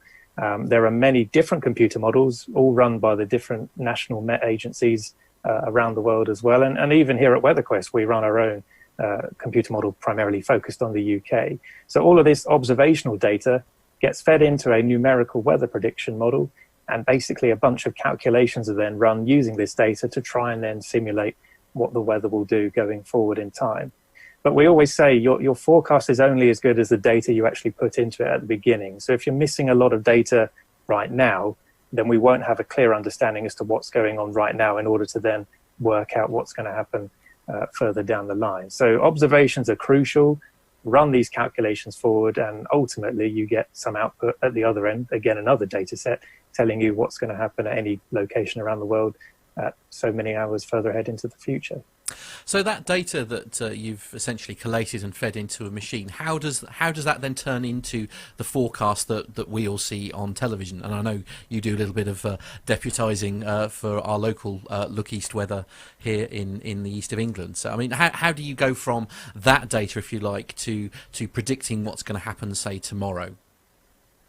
Yeah, so the data from these computer models comes out. They usually run about 4 times a day. So every 6 hours, we get new data coming in. It comes in what we call GRIB format or NetCDF. They're just basically different formats for data sets. And from that, we can then run scripts to be able to take that data and plot it into a map form so that then we can see what these models are suggesting, where the low cloud will be, where the showers and thunderstorms may develop, and so forth. And then from these maps, we are then able then to see the progression of these weather features across the UK or indeed elsewhere around the world as well. So we would use these maps that come from the models to make a forecast, both in a visual sense, such as on TV, but also then to write them into scripts for radio and for newspapers and that sort of thing as well. And obviously this data is crucial for other sectors such as agriculture and indeed aviation as well.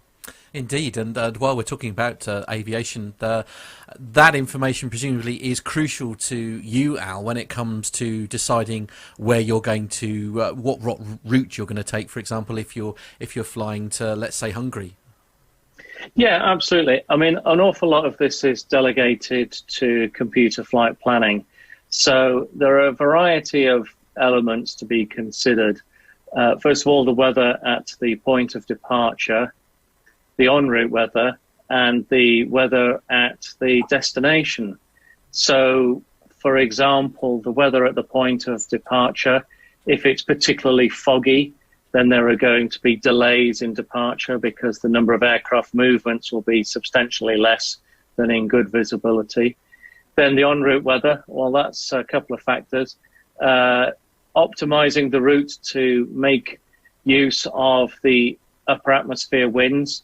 So if we can tag along a jet stream, so that will be a column of fast moving air that will be pushing us along, so increasing our speed through the air, thereby reducing the time and the amount of fuel that we burn.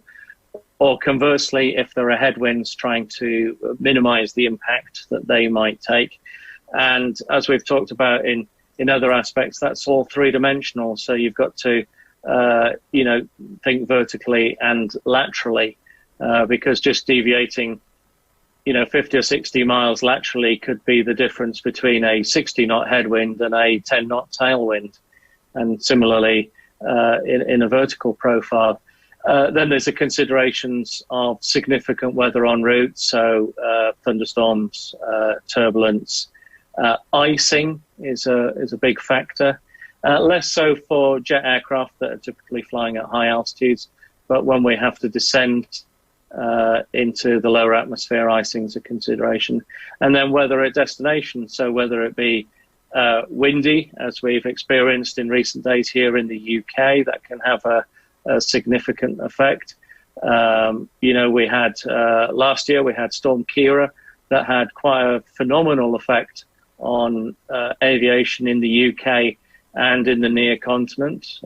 I was lucky or unlucky, depending on which side of the fence you sit on, to be flying on one of the days of Storm Kira. So that was quite entertaining, to say the very least. Then you have, snow, ice, fog, probably outside of the realms of meteorology of plagues of locusts. But they don't predict locusts, honestly. I mean, come on. No, but there are factors that would be reported that are outside of typical meteorology. In Met reports for aviation would be smoke.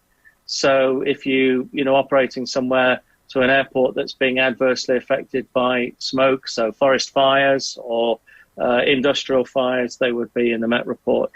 And the Met observations for aviation are done half hourly. And as Dan mentioned, the simulations, if you like, the modeling that's done, that's updated 4 times a day, we use those updates in flight for updated upper winds. So if the wind model changes quite significantly, we'll update those in flight so that we get a real-time update as to how the winds are going to affect us for the flight. Typically across Europe, they don't change a lot. Once or twice they have changed by a couple of minutes in flight time. So yeah, there's an awful lot. And ever increasingly at airports these days, Met observations are actually done by automatic means. So unfortunately, it used to be the job of air traffic controllers to go out and do the Met observations.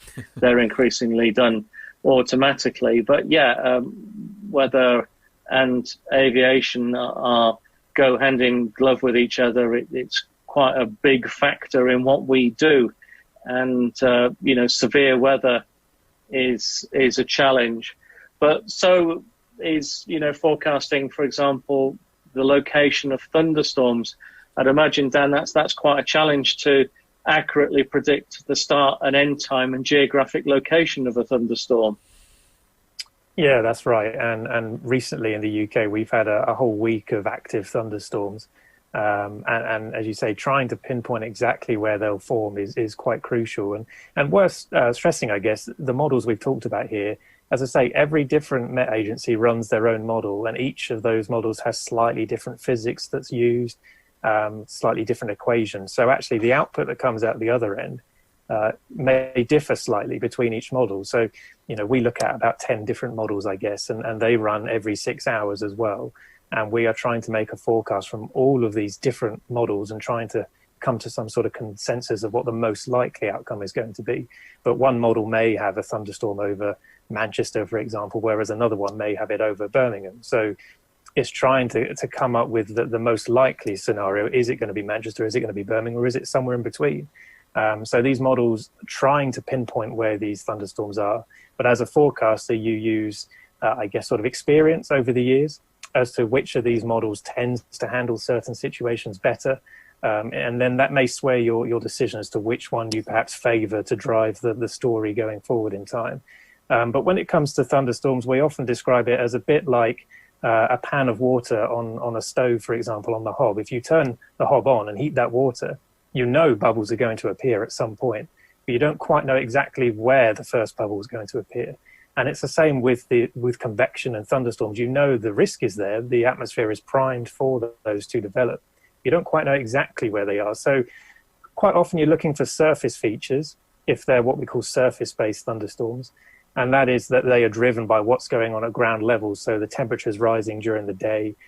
We get what we call wind convergence, which is where if the surface pattern is quite slack, the winds may come together in certain areas. And that coming together of the winds forces some air to rise. And that's where you sometimes generate thunderstorms. And that's particularly crucial over high ground, for example. You quite often see these showers and storms developing over hills and mountains.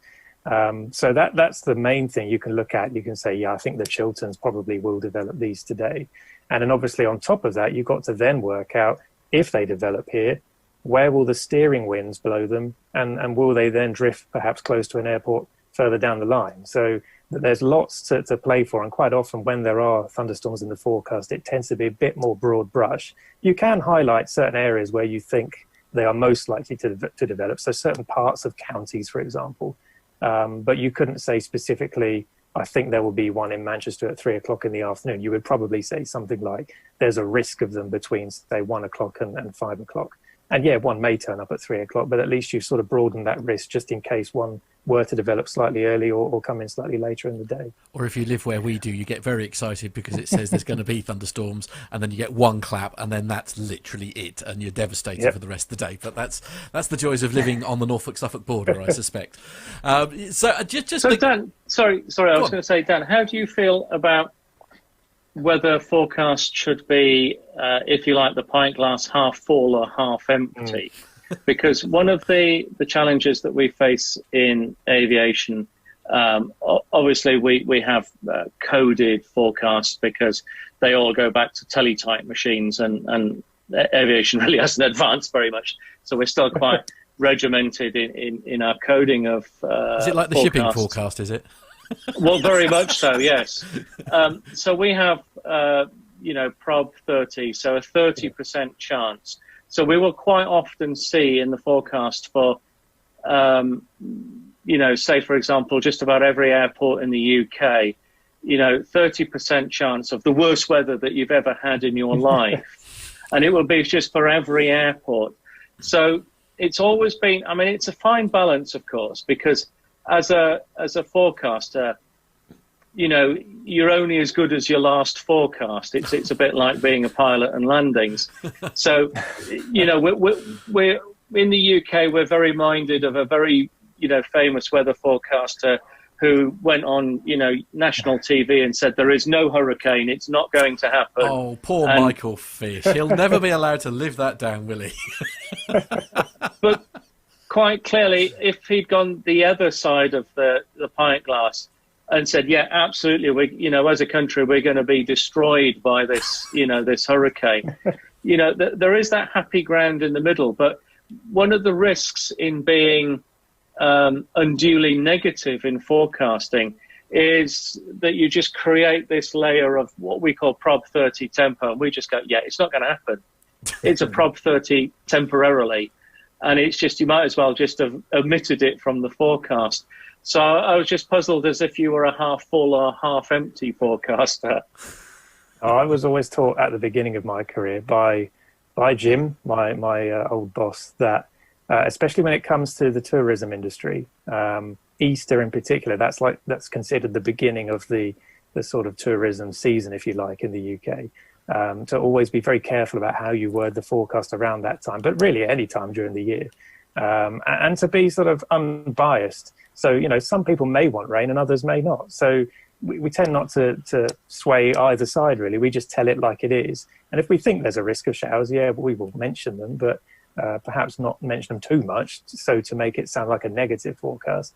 But I guess it depends on whether we felt that risk was sort of, if there's a 10% chance of a shower, then we would heavily stress most places will stay dry and miss those showers. Whereas if we felt like there was an 80% chance or most of the region would see them, then we would probably go a bit more heavy on the shower side of things. So, I can certainly understand whenever you see Prop 30 and your TAFs and so forth that, you see that all the time. And so it almost gets into sort of a cry wolf syndrome, doesn't it? Because it does. Yeah. Like I say, an awful lot of the time I just go Prop 30 tempo. We'll ignore that. Because and you will see it, just about every UK airport has this, Prop 30 tempo, 1,500 meters in heavy rain. And you go, okay, right, but we can either work on a basis that, we could be exceptionally unlucky and every airport is going to be out of limits in the UK. So where are we going to go to? Because they've all got the same forecast. And you can't go to France because they're on strike. And, yeah. Now, the French are quite interesting, actually. The French in their aviation forecast, they will forecast the maximum temperature. Oh, okay. And they will actually give you temperature forecasts for the day, which is quite interesting. And very few other places in the world will do that. But the French are quite good at forecasting temperature. Oh, well, interesting. Just a bit of... Every day is a school day. Now you've mentioned this equated way that you receive the data when you're in. So presumably when you're receiving some kind of how do you receive the updates of weather when you're actually in the air? Because presumably you can't get 4G signal and stuff up there. So how are you receiving the weather data in flight? Well, we're fortunate in that there are satellites. Okay. And we're also fortunate that over land masses we have pretty good VHF radio coverage. So we have data link. So, yeah, the aircraft are not connected to the internet per se, but we're connected to a commercial organisation called CETA, who provide all sorts of data to airlines. And one of the data streams that they provide is weather.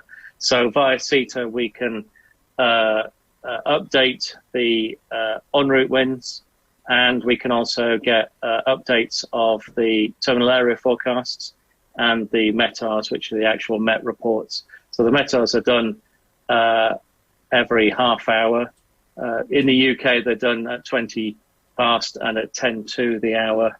In other parts of the world, they do them on the hour. and we can also receive the ATIS broadcast as well via data. So we're reasonably well connected. And is there much of a? Has there been many scenarios where you've actually had to change your route based on the data that you've received in flight? Not really, because what we don't have in my airline is the ability to update the significant weather charts because we don't have access to the internet per se. Lots of aircraft do. So Pip at SafeJets, he's got, the whole singing, whole dancing internet, so he can get real-time updates of significant weather. To be honest, in Europe, they don't change an awful lot. I know in the United States, they're a bit more proactive in reporting weather phenomena, especially turbulence. So there's a bit more pilot reporting of weather phenomena there. It probably is a bit more relevant if you're flying halfway around the world. And when I used to do that, we would quite routinely, leave somewhere in the Southern Hemisphere having no idea what the forecast was actually going to be for London, because when we were leaving, the forecast for our arrival time actually hadn't been produced. We've got a little bit better in the UK now in that we're producing, and this has only happened probably in about the last 10 years, 24-hour forecasts or 18-hour forecasts for the bigger airports. Most of the forecasts are either 8 or 12 hours. So if you're doing a 10-hour flight and the forecast only has an 8-hour validity, then you can see the issues. Wow. Well, an absolutely fascinating subject. Dan Holly, Captain Al, thank you very much. Oh, how good was that? How good was that? I'm enjoying these weather ones. Yeah, absolutely. Yes, unfortunately, I'm sad to say that is the last one. Although we will be hearing from Dan again, actually, in a few weeks' time, actually, because one of his passions is storm chasing, and we had a chat with him about that because obviously he goes out to the States. Normally, he would have been there not that long ago, which he's a bit gutted about because of something called COVID that ruined that. But genuinely, if anybody would like to follow Dan Holly, you can do that by searching for him on Twitter, and it is _ Dan Holly, as in HOLLEY, not as in the holly and the ivy. I'll tell you Captain Al is definitely an expert on high winds. Right. Okay. Yeah. Absolutely. Yes, indeed. Yes. If you're listening, Al, love you. Yeah. Can you remember what Al's handle is? I can never remember what it is on YouTube. Not on YouTube. On Twitter. I can never remember what it is. There we go. Oh, I think it's at Airbus Al, isn't it? Airbus _ Al, that's it. Yes, well done. You see, we can always rely on Nev for useful information. Anyway, we need to move on. So we've got more to look forward to from Dan in a few weeks' time. But let's move on. So coming up next on the show, it's not very often we get some, but when we do get some, it is of the highest quality, and we absolutely love it. So coming up next, we've got some very nice feedback that we received this week from our listener, Nick Codling. Hello, PT UK. This is Nick Codling again. I was just finishing off listening to last week's show, and there was a discussion which got me thinking. So I have a quick bit of feedback to follow up on the conversation about airlines making cutbacks. In particular, Matt was mentioning about how pilots are now working as delivery drivers, and Armando was talking about the switch from there being pilot shortages to now being big cutbacks and airlines having to massively reduce their headcount. We're seeing some being furloughed, as well as a situation whereby pilots are leaving the industry altogether because they just can't afford to stay. Well, I'm sure many of the legacy carriers will maintain their senior staff, and in particular in the US, there does appear to be a good deal of job protection and security for pilots. I'm wondering whether we're in a situation where we will see some airlines are able to reduce their wage overheads by paying new pilots less, simply because the job market is so poor that they can.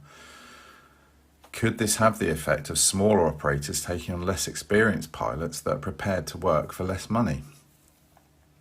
Some more senior pilots could find themselves in a salary trap of needing to make a living, but younger pilots who don't have commitments could be in a position where they're able to go in at a lower salary level. Could we end up losing good pilots and potentially even see safety standards slipping because of a move to lower hour, less expensive pilots? Anyway, thanks again for all you do, guys. I love the show. I'm sorry I can't always join you in the chat room on a Friday. If I ask nicely, could you move it to midweek? Anyway, that's all from me. Thanks a lot. Bye-bye. No is the answer to that one. Absolutely. Yeah, Nev, have a think about that one, will you? No, sure. No, okay, shall be doing that. But some great points there, actually, Nick. It's yeah, I don't know. It goes back to the whole Nats thing, doesn't it? Really, where you just sort of think, is there a little bit of short-sightedness going on here with not retaining staff for because things will return, I assume, at some point to the levels they were before, if not bigger. So I hope they do. It's just going to take such a long time, I think. Yeah. Any thoughts, for things Nev? to get back? Yeah, well, of course, although I still stand by what I said earlier in the show about, as you said, being short-sighted. Of course, we have to remember that the airlines have had no significant passenger revenue at all, especially in the expensive seats. I mean, they might have had some economy fare passengers here and there, but of course, all the money is made up the front, business and first class, and they've had none of that really since March, and that's why they are hemorrhaging money. And there's no easy fix to this, and it will be a slow return, unfortunately, but it has to return. There's no two ways about it. It does, absolutely. Yeah, and I think I think business travel will be one of the first things to sort of fully recover. But I mean, do you think it? I think the recovery for passengers like going on holiday. I think that's going to be what's going to take the time. Yeah, the hospitality sector has been hit massively, and again, that does not recover overnight. So, hotels, bars, restaurants. Imagine all the venues and all of the resorts in southern Europe, especially, that have been affected by people not flying. Absolutely horrific. So, let's hope that we can get on top of all this and start to turn it around. But as I say, I think it's going to be a slow process. If nothing else, because we've all got friends we're desperate to go and see in the States, frankly. I want to go out for a beer with Armando, for example, and maybe go to Atlanta and catch up with Captain Jeff, I think we can all safely say that as much as it's been nice to get our refunds back from the airlines, if we have got them, because I got my EasyJet one back this week. What? Thank you. Yes, money's back in the bank. Anyway, as much as it's nice to have the refunds back from the airlines and that, I would have preferred for that money to have stayed with the airline and me to have been able to have gone over to the States this year to see Armando and Dr. Steph. And of course, you two going to the Malta Air Show, for example, as well. That would have been fantastic as well, wouldn't it? But anyway, we had some good plans for that week, didn't we, Nev? We did, yes. And it would have been end of next week, wouldn't it? Yeah. Oh, I know. I'm more gutted because I get to live in Carlos's nice house while he's away, so I'm absolutely devastated. But anyway, we will no doubt come back to this subject, I'm sure, before all this is over. So we should move on to the last pit, please, Carlos. Yeah. So the last piece of the show then this week is a story that's come from one of our listeners, and this was for the competition that we ran a while back for the plane reclaimers. And a big thanks again to Andrew Keegan from the Plane Reclaimers for that awesome voucher that was won by Andrew van der Sarg. But this week, we are going to hear from Warren Dixon about aviation in his life. I was born in South Africa to a British mother and a South African father, and subsequently moved back to the UK when I was young. And that's where it all started, some 19 years ago. I was going back to South Africa for the first time on an Acme Red A340 from Heathrow to Johannesburg. Captain Nick? And to be completely honest, I was dreading the flight. I was having nightmares of the plane falling out of the sky, and for some reason we were on a biplane and I was sat on the wing. Finally the day came, and with a mixture of excitement and anticipation, a nervous 11-year-old, I boarded the plane with the Stereophonics' Have a Nice Day playing on the speakers, a song that's still in my aviation playlist. We were squashed into the very back row, and as we climbed out over the English Channel, leaving Brighton behind us, I was clinging onto my armrest for dear life so that I wouldn't slide out of the back. Needless to say, the flight progressed without any issues, and as we approached Joburg in the early hours, everything started to make sense. We touched down at 6 a.m. local time and taxied in, and when I saw the pilots walking around inside the airport, I knew that was where I had to be. My aunt gave me an Air Southern Africa yearbook, which I still have today, and I read it daily throughout the holiday. The moment we got back into the UK, I ordered Flight Simulator 2000, I think, and went up and borrowed my granddad's flight stick. I was hooked. I joined the Air Cadets, studied videos on the now forgotten Discovery Wings channel, and taught myself to fly, well, virtually. Fast forward 15 or so years, and I have my PPL. I've just completed my 14th ATPL ground school, and I'm just building up my hours ready to start my commercial training and finally fulfill my childhood dream. Only I couldn't afford it. Already in debt from various other courses, flying a little more often than I should, and just life in general, I was getting rejected left, right and centre for a loan, and that would barely cover a fraction of the total that I needed. So I did what every normal person would do, and gave up. Until the next week, when I would find myself flying again, and then I would give up again, as it's just a hopeless waste of time. I had a few financial breakthroughs that didn't actually come to fruition, and by this point I was starting to get the impression that if what I was told to do, it would be by myself. I started increasing my hours at work, and I picked up a weekend job, working for a wedding caterer. However, this didn't come easy. I still felt like I was working more and more, but still stuck in a dead end with no way out. I was managing to pay off a few £100s a month. How would I ever manage to get somewhere in the region of £40,000 that I needed to complete my training? I was spiralling into a pit, and I would spend evenings in tears, feeling that I'm wasting my life working every hour I could for no real reward and no end in sight. This strange revolving of mindset continued for probably about a year, with my family and friends firmly divided on the matter. Some told me to do the right thing. It's a waste of time, and I would end up exhausting myself working 60 and 70 hours a week, that I was still not making huge progress in my savings pot. The others, probably a lesser amount, were more supportive and told me that I would eventually make it. I've made it this far. It'll be silly to give up. I'll never be happy otherwise, etc., etc. Nevertheless, I kept pushing on, getting closer and closer to finishing my hours, when I met someone who to this day I've probably never felt closer to anyone than her.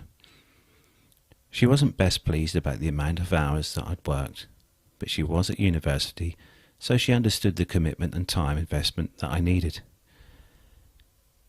As the year passed on, I was finally able to pay off my debt that I owed to my father, who helped me pay for my ATPL theory course, in the hope that maybe he could help with the cost towards my commercial training. However, it was at the end of 2017 that I made my breakthrough, when the 15-hour days at work had finally paid off and I got a pay rise. So big that I didn't actually hear the rest of the conversation because I was in shock. It felt like my life had changed in an instant, and I knew that it was only a matter of time until I could clear my bank loans and get a big enough one to finish the training. After originally asking my dad to lend me the money to cover the MEP training in September 2018, I applied for a large loan, just out of curiosity, and I nearly fainted when I got the reply. It was actually happening. There were times when I felt like a distant fantasy, a stupid dream, or just outright non-existent, but now it was happening.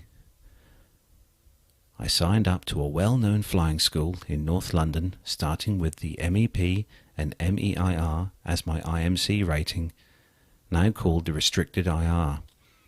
Could count towards it and save me 10 hours. The downside of all this, I had a large loan which needed to be paid, so I was still working 60 hours a week, driving down to London on a Friday evening, staying with my uncle, who conveniently lives just outside the M25, before I would cram 4 lessons into a weekend and head back home on a Sunday evening. And during all this, I had to somehow find the time to see my girlfriend of now 3 years. By this time, I had discovered an aviation podcast that I really liked, and it was a long one which also led me here. I was listening to it at work. It helped me through the long days and working my way through the back catalogue. The situation was fine for me, as it helped me to keep my motivation up throughout the week, ready to fly the exhausting IR sim sessions at the weekend. However, it took about 4 weeks before it all went wrong again. My girlfriend had decided she'd had enough of me, not being around, and the possibility of me finding a job abroad once I had qualified, and she ran off with someone else. A story for another time, perhaps. Needless to say, my life fell apart, but I still had to work because I had a huge loan repayment, and I still had to fly, as getting an airline job was the only thing which I saw that would pull me through this breakup. Again, I felt myself spiral down though, although this time was different, because although it felt like I was making progress with my training, and there was actually a goal within sight, the fact was that it was the weekends apart and the weather that was particularly bad, especially the winter. I felt stuck in a dead end again. I found myself listening to more and more podcasts, delving into the back catalogues. Getting through work wasn't too much of an issue though. But the anywhere between 2 to 4 hour drive from Dorset up to London every Friday night with no company other than my thoughts was a killer. That's where I found the Aviation Podcast could pull me through it, or at the very least keep me company during those long trips. They helped me see purpose in what I was doing and made me remember the goal at the end of all of this. As time passed, I gradually ticked off the courses, one by one, eventually completing my airline pilot standard course on a certain A320 at Cambridge that Nev may be familiar with. Incidentally, I used the A320 podcast leading up to it. With the grounding of the MAX, the bankruptcy of Thomas Cook, and now some bug going around, getting a job is going to be challenging. But hopefully this story will show that pretty much if you just keep at it, something will eventually happen. It took me 18 years from that first flight in an A340 to flying its smaller sister, so it can be done. Love the show. All the best. Warren. I think my favourite bit from that it was the I've never heard coronavirus referred to as some bug going around. I particularly like that. It's so true. I think his story is one that is definitely probably quite a few people's stories. I think in regards to training and stuff and the perils that lie in the whole thing with money and well, especially life. now you think all these people that have been doing their training and stuff and everything's all on everything's all on hold, isn't it? Richard Adams is saying some perseverance there. I mean, absolutely, Warren. I mean, well done for soldiering on. I mean, that can't have been, an easy decision to make, hemorrhaging money and all that kind of thing. It's, thank you very much for taking the time to write that. It was a lovely story. And Carlos, I think there's a career in radio for you there. Clearly, it's a very soothing tone you had there. So Thank you. It was late last night. Indeed. Anyway, we better wrap up quickly because we are massively over. So that is where we're going to bring episode 336 to a close. Don't forget social media. Check us out on Facebook, Twitter and Instagram. Search for Plane Talking UK. Also, don't forget that all-important WhatsApp number if you want to send us a picture, aviation picture in to go on the green screen behind Matt in the PTUK studios. That's +44 757 22 49166. Don't forget, you can also email the show podcast at planetalkinguk.com. And you can also check out our website, www.planetalkinguk.com. And don't forget, if you're on the website, take yourselves over to our Amazon link if you're going to do your shopping, as I have done twice this week, you'll be pleased to know. And also you can click on the Patreon link if you want to become a Patreon of the show. We have had a few new ones this month, so thank you to you guys for joining us and helping us push the show forward. And there's also the PayPal link on there if you want to make a one-time donation to the show. We're going to say a big thanks to Captain Nick and Ian Palmer again for the earliest segment, and a big thanks as well to Dan Holly and Captain Al for all their help in this week's Plain Truth. So it just leaves me to say a big thanks to everyone in the live YouTube chat room who's been watching tonight. Thank you to everyone there, and thanks to everyone who downloads the show as an audio podcast each week as well. Big thanks to you as well. Now we haven't got you next week, Nev, have we? You're next week or the week after? No, I know. I'm off to Belfast next week on business, and then Stockholm the week after, so I should be absent for 2 weeks. Oh, my goodness. Have we got a possible NPE, Nev? We might have, if I bring some gear with me, yes. If you can be bothered, yes. Yes. No, quite. Absolutely. Well, that's good. What are you up to this week then, Carlos? And much exciting?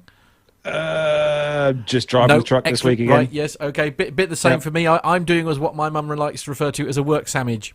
I do a work sandwich, so I do a little bit of morning and afternoon schools for Lamberts in the morning, and then sort of like in between, I do a little bit of the old naked whining. So there we are. It's, guess what I'm doing tomorrow?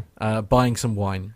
Putting IKEA furniture together. Oh, how glamorous! Nev, what a life you're leading. What are you doing next week?